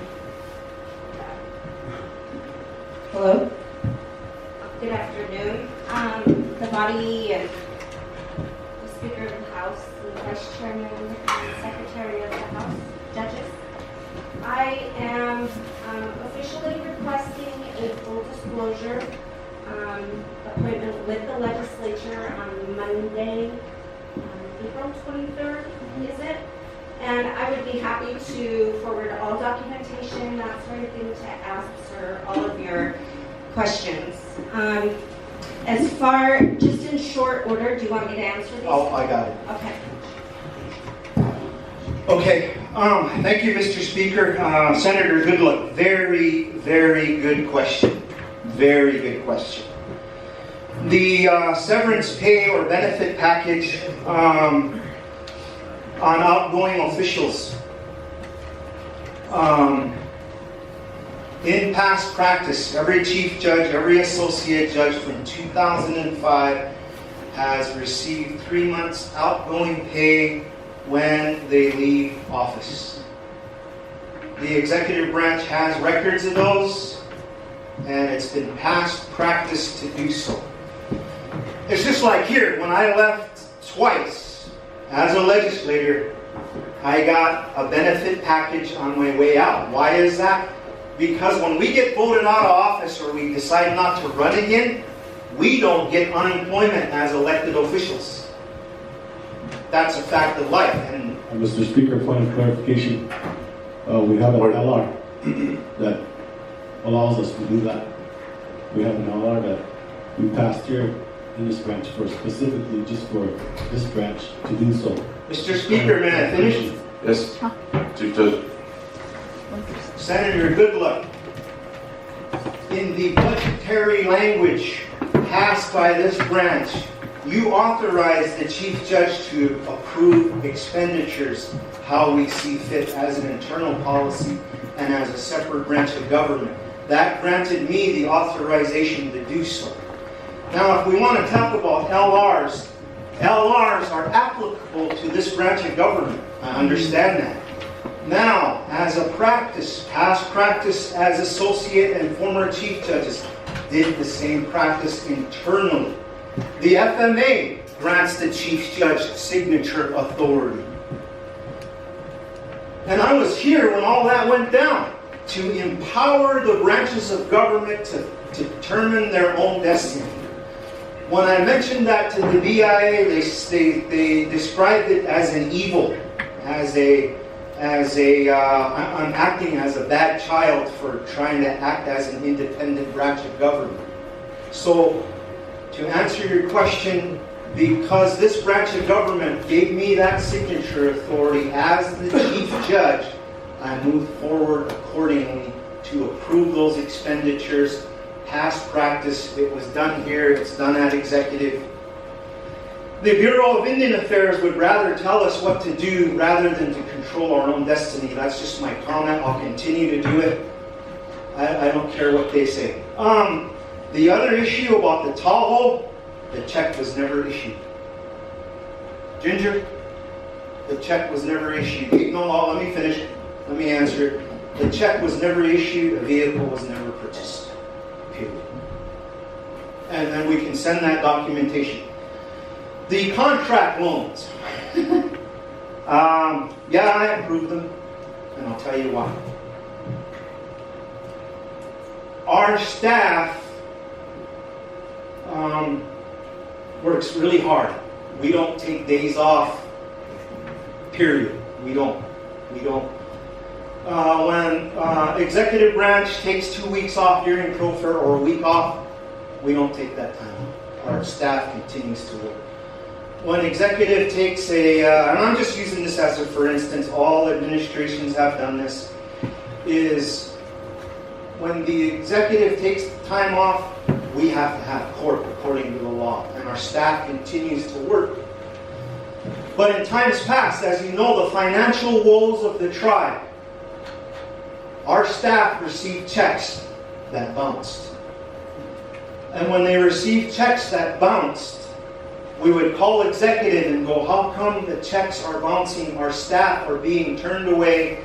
And not only that, when they deposit it into their account, it's sent back with a fee that they have to pay because the check bounced.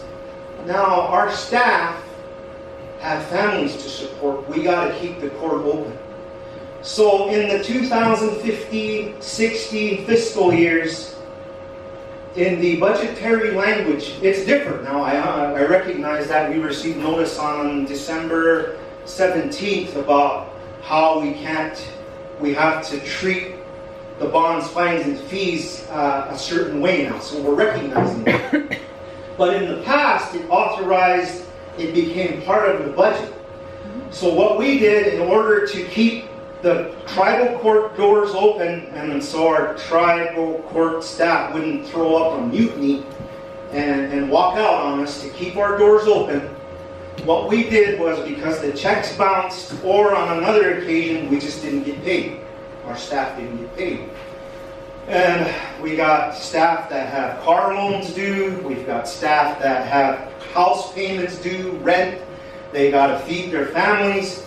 So what we did is, under my pen, I developed a system that they sign a contract with the court, and when we studied this legally with our court advisor, we drafted up a contract that we loan them their net amount that's due to them on payday.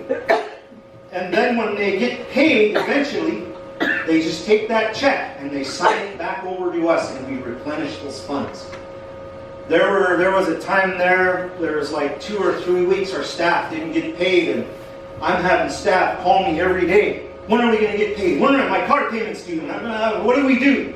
So with the blessing of this branch of government, utilizing the fines and fees and the bonds that have been forfeited at that time, I authorized a short-term loan to those staff members so they could pay their bills and they could continue to work. And when they eventually got paid, they turned around, they filled out a money order, signed it over into our account, and all that paperwork has a paper trail. The funds have been replenished. We have all those records too. And there's a paper trail. When they got paid, they just paid the account back so our doors could remain open. The executive branch, we know, has financial woes, and even now, none of our bills have been paid, a few, but the majority of our bills haven't been paid since April of 2017. And because the law changed, because we used to take bonds, fines, and fees and pay some of those necessary bills to keep our doors open or keep the court operating, now we don't have a go-to fund. Now, because the law changed and we respect it, the law changed where we can't use that money until the next budget year if it's approved in this house. So we're stuck now. If our staff checks bounce again, we have no go-to. So recently when our staff received 40 hours or there was a week they didn't get paid because the drawdown didn't come in, our staff are basically working without payment. So it was just to keep our doors open. The BI found it ironic that it didn't have, wasn't following executive branch policies, that type of thing. I told them we're a separate branch of government. The Crow legislature says so. It's in the language. That's what we do. We're working as 3 branches, and they couldn't understand it. Why is it the legislature your boss? Why aren't they like other tribes? I said, because it's a 3-branch form of government. Neil McCaleb in July of 01, approved this form of government. Your former boss approved it. So what's your problem? And they didn't like that too well. But I didn't, that's just the way it was. Our staff had to get paid. I think at one point we had to pay MDU, our lights, our phones, out of that account. But now we don't have a go-to account. So hopefully we keep the court operating. Yeah. I hope I answered all your questions. Speaker, just one question you didn't answer was, who were the contract loans given to outside the branch with the credit card, it says on there? And what was the amounts for? Sure. There was actually only one contract loan. It was for Judge Carrie Covers Up. She was out of town and her check didn't make it to her bank. At that time, I have a business debit card. I was in Billings, was not able to get back to Crow for a check. It was on the weekend. So I had to withdraw the money. I got the confirmation from Chief Judge, let the Associate Judge know, and also our Clerk of Court, who's also on the account, to let her know I can't draw out the whatever she gets paid on a weekly basis, but this is how much I could draw out. And that was her, I guess her check cleared the next Wednesday or something like that. As soon as it was cleared, it was paid back in. And that was a contract loan, not a personal loan. And this was oh gosh, what do you call it? It was a process, a procedure that I had learned from a CPA that I had previously worked with. They are all completely documented. They didn't come out of our general fund. They didn't come out of our BIA fund. They were all done. When you ask about other people who are outside of the employees, and these are checks that were already due to them. It's not a personal loan. It's something that should have been honored. The other one was, I believe, like KTE Construction. He had done a service for us, gosh, like months. It took him like 3 or 4 months to finally get a check from the tribe. And he was, I provide this service to you. He even provides the parts ahead of time. And he just had to be paid. So I did a contract loan with him. As soon as his check came in, he came and reverted it. Nobody ever had an issue with it. It was actually something that that was very detrimental. And I think at that time with KTE was our air conditioning system. That's correct. Electrical systems, we have a lot of issues that have to be dealt with right away that our own maintenance man could not take care of. So it was, we really had to weigh out what was worth waiting for and what was, we just couldn't wait any longer. Currently, we have our IT bills from Hankook Technology have not been paid all the way back to April 2017. Not a single one for this whole fiscal year. That's over $56,000 that we owe Hankook for our IT. And there's no way that I can help them. I can't pay them. I don't have that fiscal. It's budgeted. Everything that we do is budgeted, but we're not able to do that. One clarification, Mr. Speaker. Are these funds commingled with 638 and general? Because I believe when we do pass the budget, we just pass for the tribal. I've never seen 638 contracts for the. They do not commingle. So that's just one clarification. When we use the credit card, that's what. When we use the credit card, is that Does not 638 funds or is that tribal funds? It does not commingle. We can't do that with BIA funds at all. There's a process in place for BIA funds and their approval, and that's through the executive branch. We've never done that with BIA funds. We can't. It's not allowed. Real quick, I believe, let's keep moving on here. We can sit here all day going around, but I believe Senator Damani had his hand up with a question, and one question turns into 4, but let's just keep it to one question and keep moving here. Thank you, Speaker. Body. Yes. We're talking about the budget, your guys' budget. We passed the budget in here, we all know that. And one day our chairman sat in here and he said, enumerated powers, administer. He sat here and he said he did not know about the documents that were signed, that were approved. So in his action to protect himself, he said it himself, he sat right here and he told the office, the BI, what was going on in order to protect himself. That's what he said. So how was he not aware of your guys' budget and how it was being implemented? Chief Judge. Thank you, Senator DeMonte, Speaker, members of the body.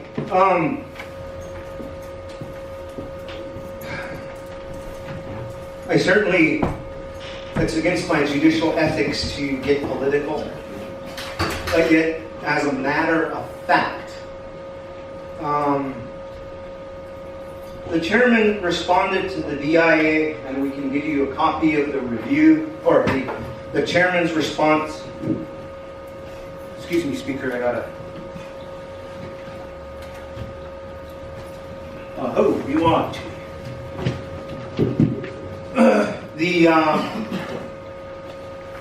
our documentation we provided, as well as our response that we're going to make copies of here and get them to you, to the chairman's office. This branch of government didn't agree with the chairman's response to the DIA. And that is one of the issues that we'd like to discuss on the 23rd. But let me give you, for instance, Senator DeMotney, and it goes back to the question of Senator Goodluck about the severance pay, just as an example. I submitted, on behalf of the branch, the request based on past practice and based on the signature authority granted to me, requesting the chairman approve the severance pay paid to former Judge Notafrey. The chairman's signature is on the document, has approved that particular expenditure, just as a for instance. And a lot of times the executive will only move with the chairman's signature, to the best of my knowledge. I'm not trying to knock the chairman at all. He has a job to do. But I will say this, I did not agree, the chairman's office, I did not agree with the response they gave to the BIA. And our request, Mr. Speaker, is that on the 23rd, or on a date convenient to the legislature, we would certainly, again, full disclosure, provide all the documents. We have an attorney that has been following this issue, and we respectfully disagree with the chairman's approach to the BIA, because like I said, I don't want to put anybody down. I respect the chairman. I honor what he does. That's what the Bible tells us, that we respect those in authority. And the thing is, though, is I think that it puts jurisdiction and sovereignty in a dangerous place when we go, BIA, you can tell us what to do. 638, self-determination in the spirit of the law, as well as the literal translation of the law, says we can determine our own destiny. And that's what I'm going to stand by. That's where I'm going to continue to fight. And that's where I'm at. I mean, I hope the chairman's office changes their mind on this issue. It's okay. I mean, that's a separate branch of government. He has the authority with the government-to-government provision in the Constitution. I'm still going to write letters to the chairman's office, hoping that they represent what we're doing. I was disappointed. I was expecting a fight to move forward on a breach of contract against the Bureau of Indian Affairs, but it didn't happen. And I'm not the chairman. With due respect to his office, I honor his office. The chairman's office has been supportive in the past. The former chairman has been supportive in the past. I'm just saying that I can agree to disagree with that particular issue, and I know what the truth is, and I'll stand by it, and that's where I'm at. And if the chairman stated something in public here with the BIA, that's his prerogative. All I'm saying is we have our version. They didn't take our documents wholeheartedly and present them to the Bureau. I was disappointed. It is what it is. And I'm not the chairman. I'm just the chief judge, and we'll continue to uphold the law the best we know how. We'll continue to do that. Thank you for the question. Senator White. Thank you, Speaker. Body, Chief Judge, Associate Judge, As it sits, I had some questions and comments for everything, a lot of different issues, but, right now we're a reporting branch of government. We have to report to our constituents. That's our duty. That's our obligation. And I don't agree that Senator Goodluck still had questions going through. And some of the questions he asked is the same questions my constituents asked. And being as, that's our duty and our obligation to our constituents, we didn't answer all his questions. I'd like to finish answering his questions. And so that way we can answer them to our constituents, because I thank you, Chief Judge, for coming, and you've been reporting. We had these different meetings coming through, and we can tell our constituents what we know, because I'm not going to report rumors. I'm not going to report and go off of hearsay or anything. And but still, as it sits, I'd like to finish out with Senator Goodluck, because I believe he still had questions available, and I think we need to give him the due respect of He raised his hand, so he'll go after you. Okay. He raised his hand, so I'm going to go back to him. Okay, thank you. Just on a few notes, I agree with what you're saying, as your office is open, your branch is open. I've been there for some of the constituents' issues with juvenile court. I believe it was like last year. We went through the whole process, and we did that. I was able to, a constituent asked me to sit with them during their court hearing, and I did, and I was given the due respect on that. We went through, we did everything, and as it sits, like you said, BIA doesn't hold up its trust responsibility. We've seen it time and again. And it's not just one section. It's not just, social services. It's all sections, even down to the water. Wildlife, for instance, the BIA officer here for the water wanted to buy a well pump for Wildlife, and they said that's not their business. Their business is Crow. And so, but that's their trust responsibility. That's one version of them denying that and not upholding their trust responsibility on that 638 contract.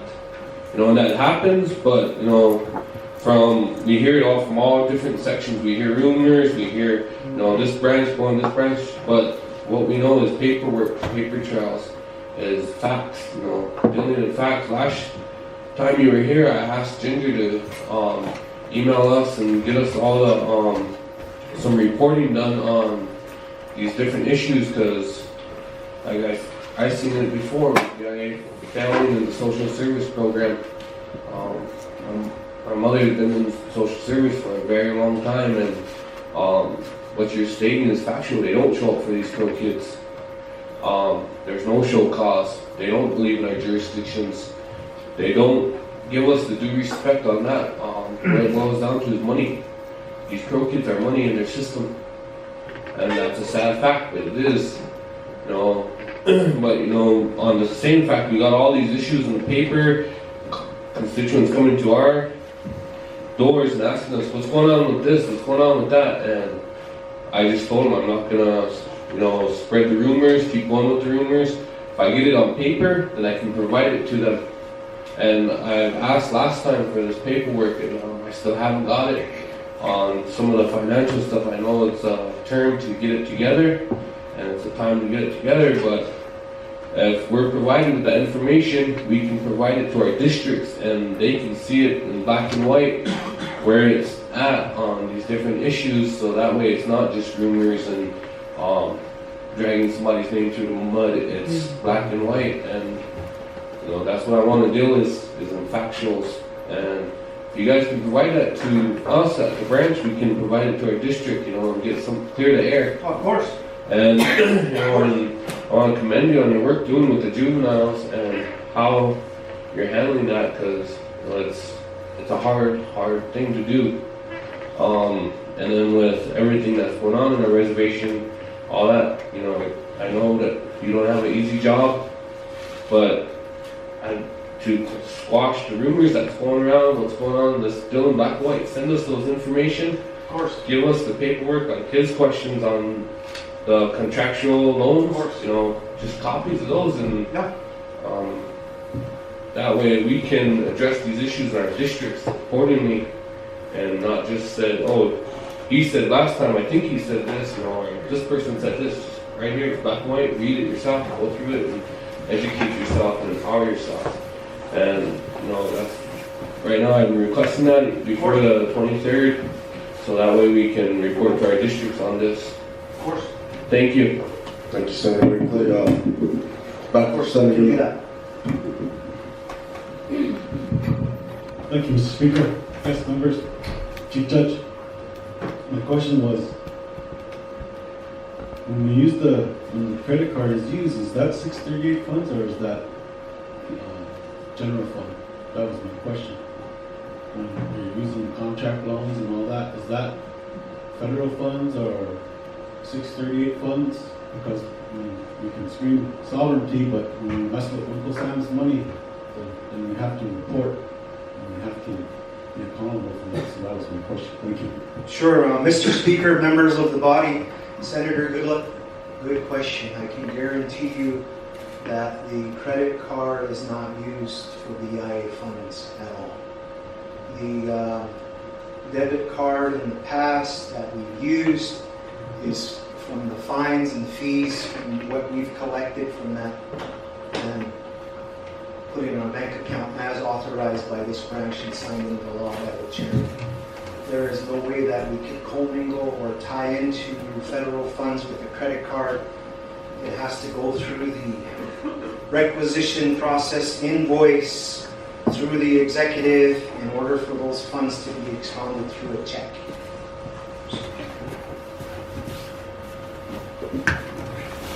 Is there any more questions? I got it.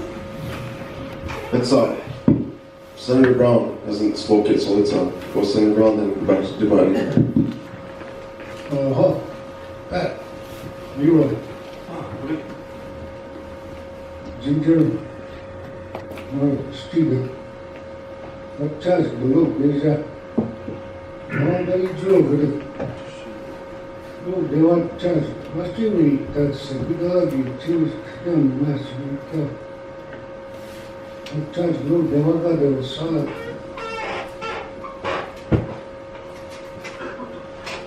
I was I'll go message you check it out and get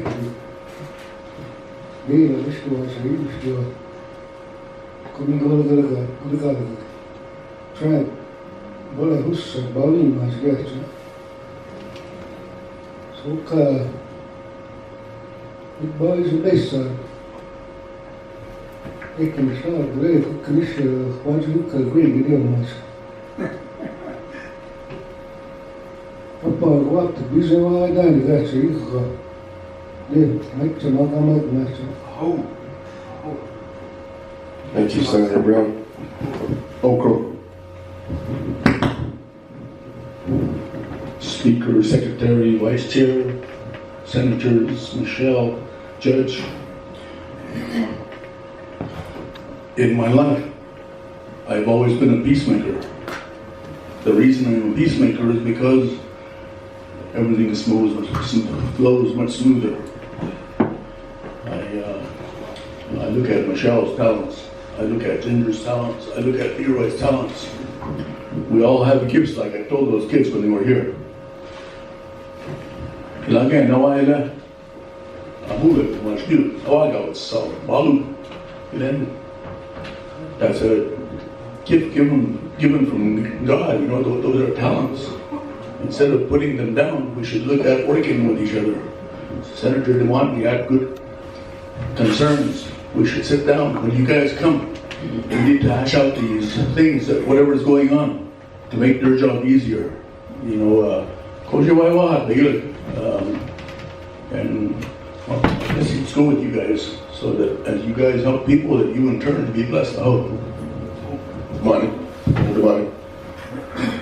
Thank you, Chair. Body, yes.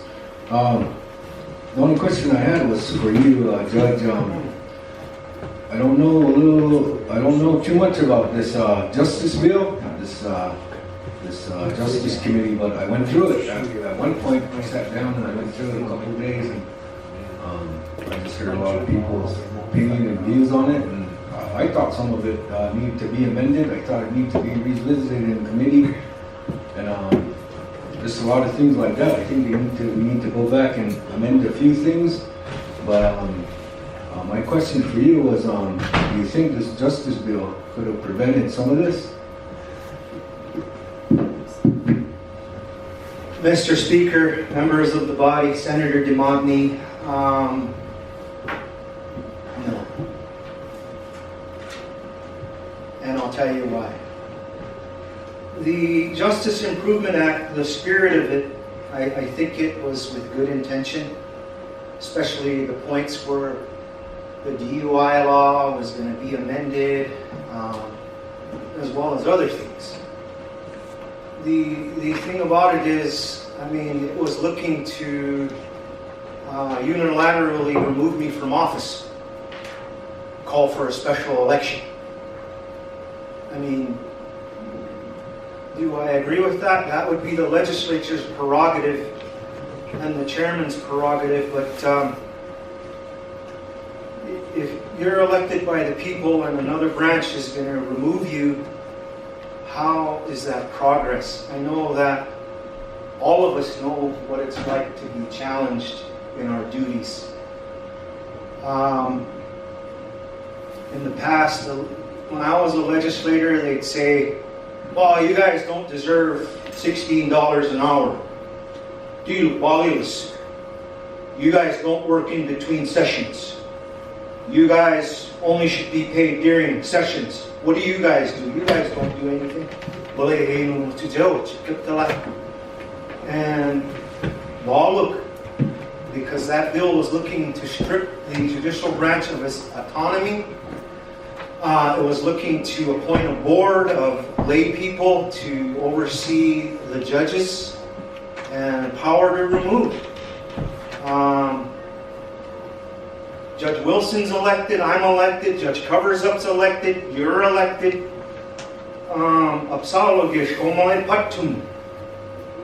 You know, could it have prevented this situation?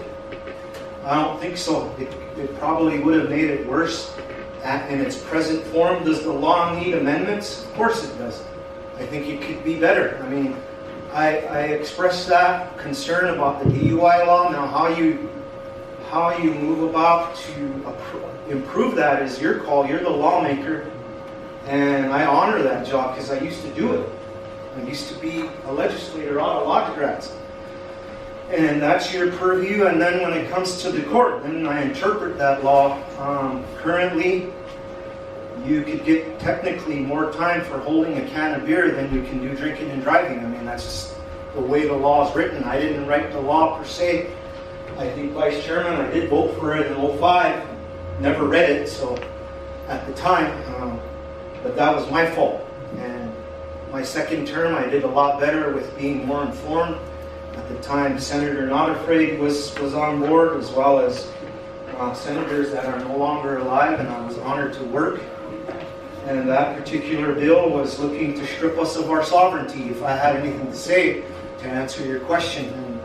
And the thing is I respect this branch. I used to be a senator, and I believe and I stood as a senator. Vice Chairman was there when we first fought for our pay. We were making $12.50 an hour when we started here. And then we disapproved the budget and we challenged the executive at the time. If you don't pay us what we're worth, we're not going to approve the budget. And we stood by it. And that's when we got our first raise. By the time I left here, we were making $25.50 an hour. Why is that? Because you're 24/7. I believe that. Your constituents don't sleep. They meet you at Walmart. They meet you at home. You can't even go to Cromer without somebody stopping you, correct? And the thing is we don't get unemployment, we don't get leave. And see, the public doesn't understand that. It's a different animal to be elected. I accept the fact that I'm open to public scrutiny. I'm the chief judge. Everybody's taking a swing. It's okay. That's what I signed up for. Everybody's taking a swing at the speaker, taking a shot at the chairman. That's what we volunteered for, and that's why we're here. And I'll continue to honor that mission. And I thank Senators Old Crow and Senator Brown. I appreciate the support. Senator DeMonte, appreciate the support. White Clay, Ahoma. Good luck. Those are very good questions on behalf of your constituents. It's just fantastic knowing that you are concerned. Play how we say constituents want. Thank you, Chief Judge. This time we had the Associate Judge raise her hand, so at this time I want to recognize her as an elected official too to give a statement. Thank you, Senators. Senator Okro, Senator Brown, Ahoma, Mr. Shahoma. I thank you for the opportunity. There's a lot of things that are happening, and Senator Okro, we can continue to fight things out, or we can choose to work together. However, I don't believe because you're given authority, it gives you the right to overextend that authority and abuse that authority. And so, we answer to all of them. And so, we as judges are held to a higher standard of ethics. Correct? So, we have to be careful, and it takes wisdom. Senator Okra, the day that I was sworn in Kugagala, the atmosphere was set. Prior to my being sworn in, he issued a standing order. So Kugagala, it's that set the atmosphere. Okay. Balachtia court bimamiwan isakshi yuleshisa. Yuleshisa kina bisho janwaja ek vice chairman wa bani wa man yuleshisa. Bilelishtik bilelik kalamam. Sa bilani bilaham. No lasashin kalagonam. Bajo is sagomiluk bitivi yuleshisa kem sa bimam. Na chief judge kogukag bawla jing dilak hilali yuleshisa. No it correct. So, that's Jewish to look. A man is shabby, she okay, no, I she gets to it. Get tired. There's still issues that have to be addressed to look up. The phone, I will go with a copy that was sucked on mommy. Absolutely, only watch you. We answer to the Crow people. Namialagala was Joakala over 20 years there. I was Joakish. Ekyola Amiulach Baga. Perfect kid is stuck. Some days, Baladamishi. Bimmiachway. One thing. Every day he was Joagawu. Every day. Big Bajilak, Absalok, Godawa, Joagawu. Amilach Bag was Yichima later. I'm here to serve. The gas station box still ni gyoni am kono ochilak bilachpage line up kuda balish tanneed ama wasulated balewachi shiklo ka shiklaga hela kotta hilake decisions that we're making but it just gosh, what kind of leaders are we going to be hilaga him I want to read this document portion of it and Chief Judge English Biologic on the date. Coming wise, I need glasses. I always said, February 20th, 2018, Hukagin. And no, I'll large mispush. No, I'll large mispush. Letter, Huchen. You will stuck, but I never bought a copy. Bako Maiji, I have to trust the process of the guy. You know, she don't a gawat, push, but Jake Chish. You know, Mawala Jake.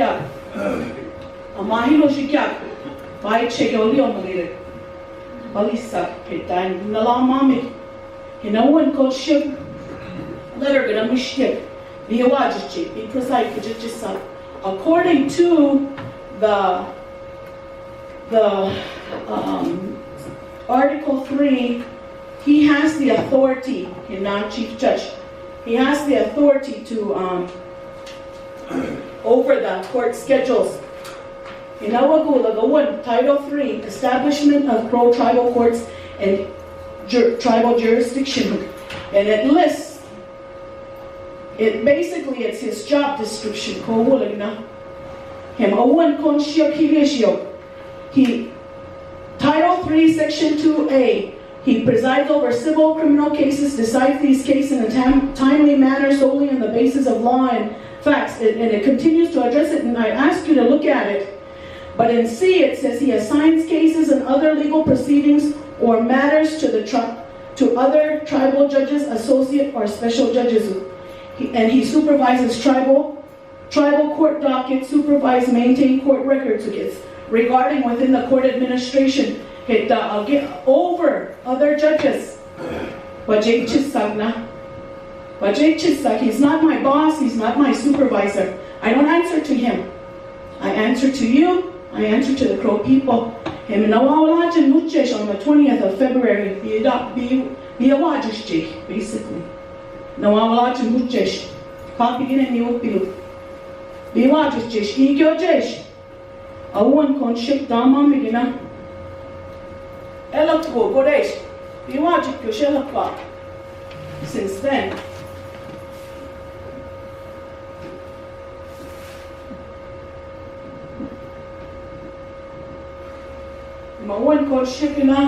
my previous letter to you of December 20th, 2017 states that you would be prohibited from presiding over any matters or cases before the Crow Tribal Court until you confirmed with the court administrator your full withdrawal from all cases before courts. Apparently, the trust in your ability is to manage your advocate court load was misplaced. I am now forced again to suspend your judicial involvement, and you shall not preside over any matters or cases before the Crow Tribal Courts.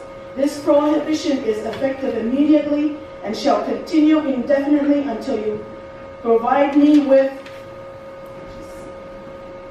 Anyway, he required that a sworn affidavit, a sworn statement from you that you are not practicing law in any other jurisdiction and that you understand such statements would be considered as fraudulent and unethical if your continued legal practice is contemporaneously or later discovered. And a sworn statement of affidavit from each of your clients in cases for which, and then he says, if I still owe them services, Kalagon respond because I attempted to withdraw from all cases for court.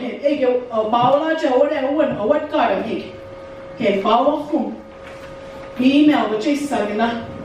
Kalombalisa awuli. Shuli innovation,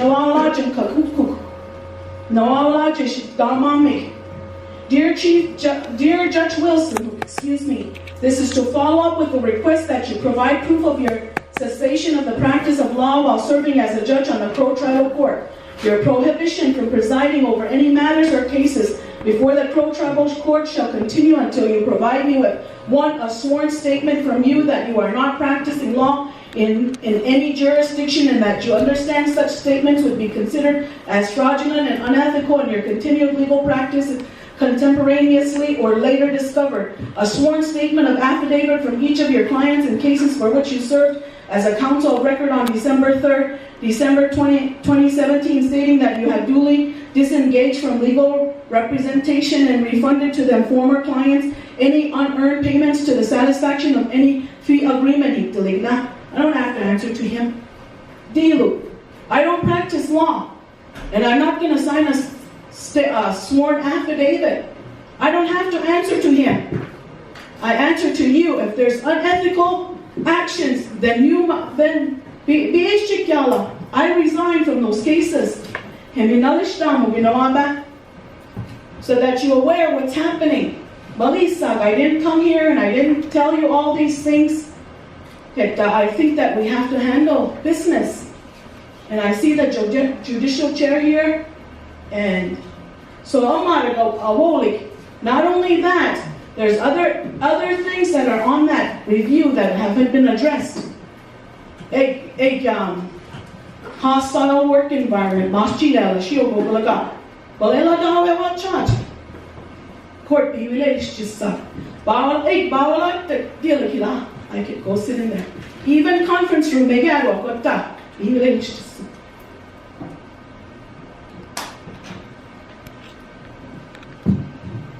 office supplies, cameras, Hina Chief Judge, this again. Hina go got Mao this Chief Judge, Bawala to Nilakila. Little things. Dela. Emails to that staff, not even one staff meeting. Be low later. Be related. So I'll like, what do you watch about? You know what? Balela dawa, it's you. Ilio, you know what? Leave it a what's Chiwaki? What's Chiwaka? Lachto, Pimachita. Him. Be watching, keep it solid. Thank you. So, Judge Wilson, we had a question, had his hand up earlier, Senator Stone. We'll give him time to answer, then we'll go back to Chief Judge. And after that, we'll conclude this report from Judicial. I believe we got to get some lunch in us, and those students come back in, and we'll jump into and eating, working lunch. So, let's conclude with Senator Stone, and we'll finish off with his closing comments, and we'll end the report from there. Mr. Speaker. Senator Stone has his hand up first. Oh, point of clarification. What's your point? How are we going to address this matter? Judge Wilson. Yep, I don't. Sitting up here as Speaker, I don't think we're here to actually to settle that dispute right now in the reporting process. I think we're here to hear their problems and eventually get to the point where we can find some solutions to that. So I don't think it's something right here that we can accomplish during today. But at least we heard it. It's a reporting section that their Judicial is given. So I respect that authority. So this time I'll send the floor to Senator Stone. Thank you, Speaker, Secretary, Body, guest, Judge, Vice Chairman. My question, like Frank was saying, we report to our constituents. With that, what is happening with the other associate judge? Is she out for judgment yet? If so, if she's proven guilty, all the cases that she presided over, are they going to have to be re-examined? That's my question.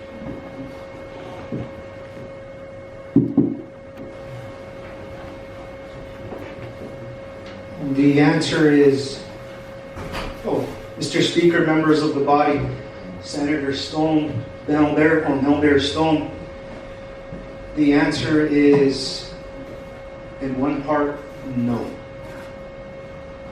Currently, the Judicial Chair wrote about the concerns that you're asking about today. We can get you a copy of that letter. And in response to Senator Not Afraid as Judicial Chair's letter on those concerns concerning Judge Covers-Up, that is why I limited her duties to helping assist me to write orders or take on responsibilities internally with the office and take on a partial load of the judicial or the juvenile court in confidential matters only. Anything to do with civil and or criminal. She sits on a very limited basis on the matters that I have,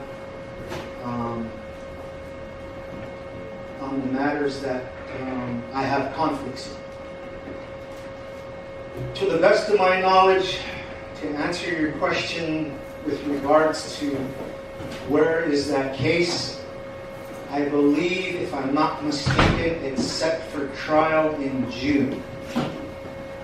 And until that case is adjudicated, or when her guilt or innocence is determined, and then I'm going to have to examine my duty to report to the judicial standards if it comes to that point. But not until that point. Meanwhile, her duties are very limited and are decided. The assignment is decided on a case-by-case basis until the end of the case comes, and then from there, I'll determine what to do next. If she's acquitted, then all the issues are moot and they go away. So it's a private issue, but yet I've responded accordingly to the judicial chair's concerns about the matter, and I've taken action. That's the best I can do at this point. She's not, as Judge Wilson states, she's not my employee, nor is Judge Wilson's my employee. They're elected officials, so their due process, or Judge Covers-Up's due process, has to be upheld. So until there's a conviction, then we can move forward with those issues if we need to. So up until that point, I'm hoping for an acquittal because Judge Covers-Up is extremely good at what she does. She has a master's of social work, former BIA supervisor for social work. She knows the CFR, she knows the tribal law, she knows what needs to be executed in child and needed care matters to a T. She takes the tribal lawyers and the social services to school on matters they're not familiar with because of her experience. I would hate to lose her.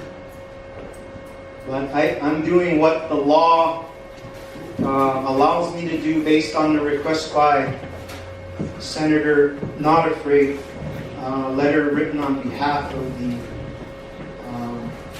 Judicial Committee. Thank you. Thank you for your question. With that lunch here, Question of privilege. what's your question of privilege? My question of privilege, thank you very much.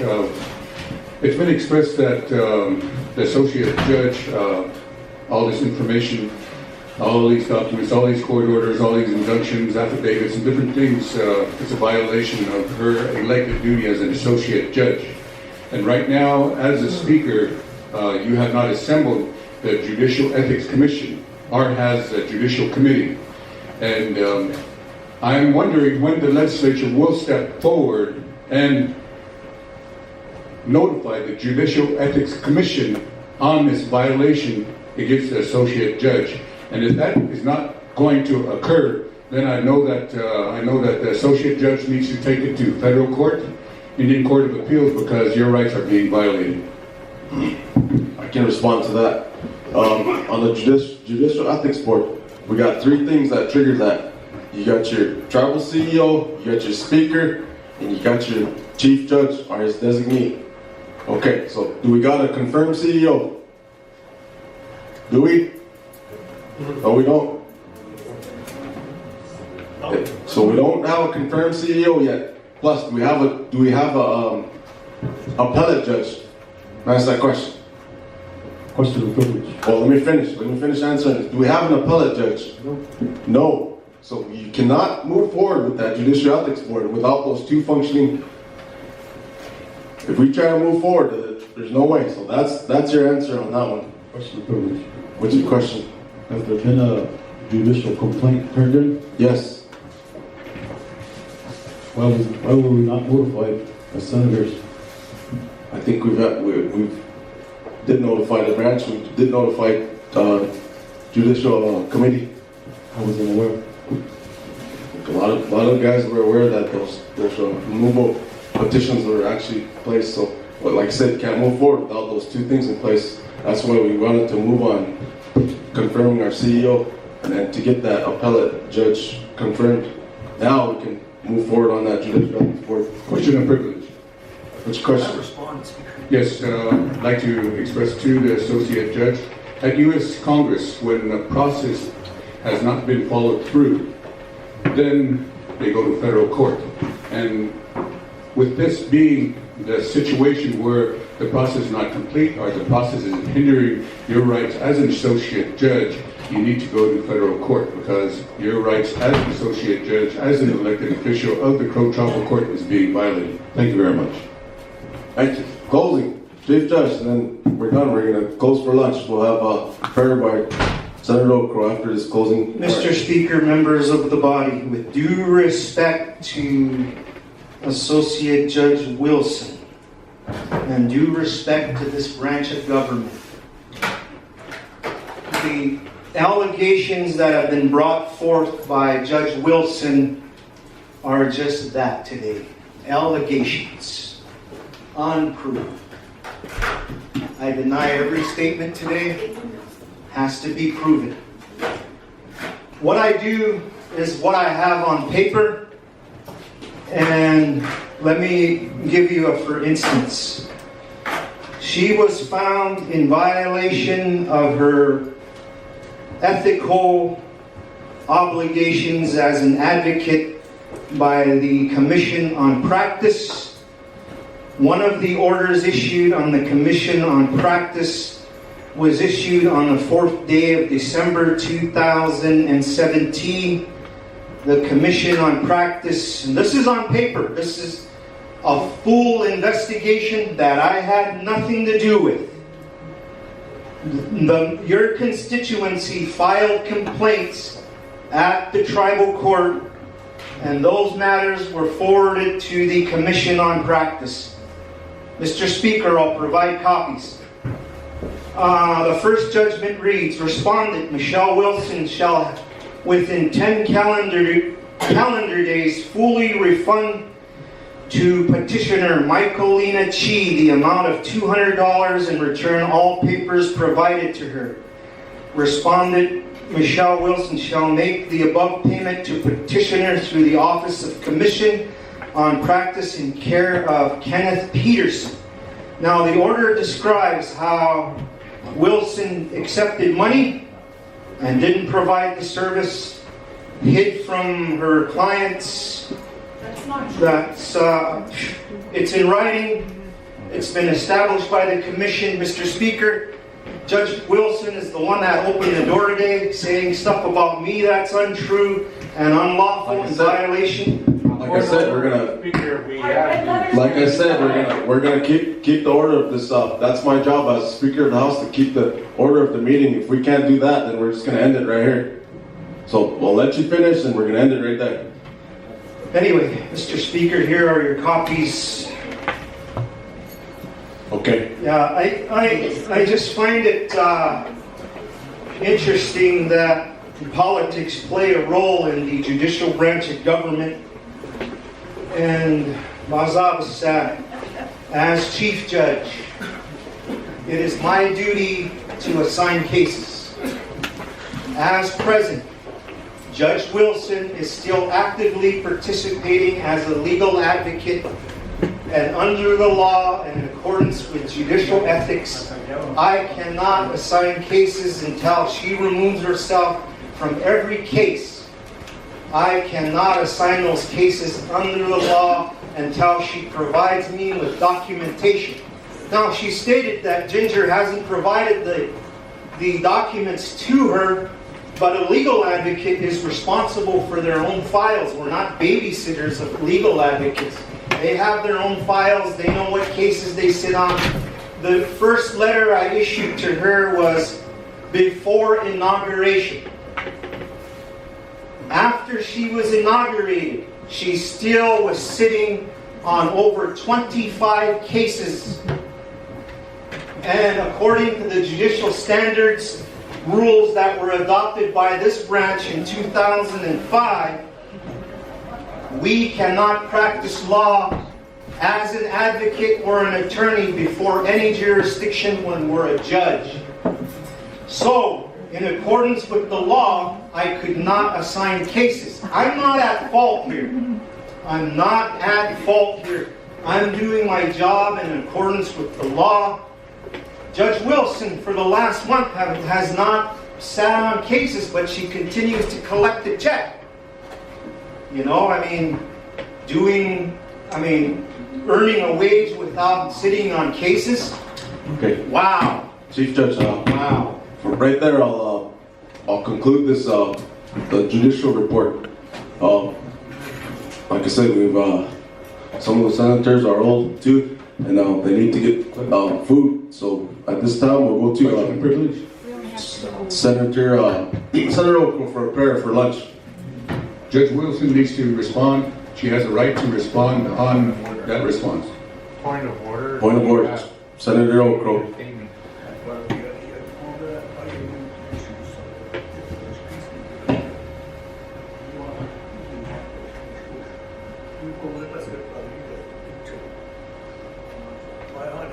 Yeah, I'm just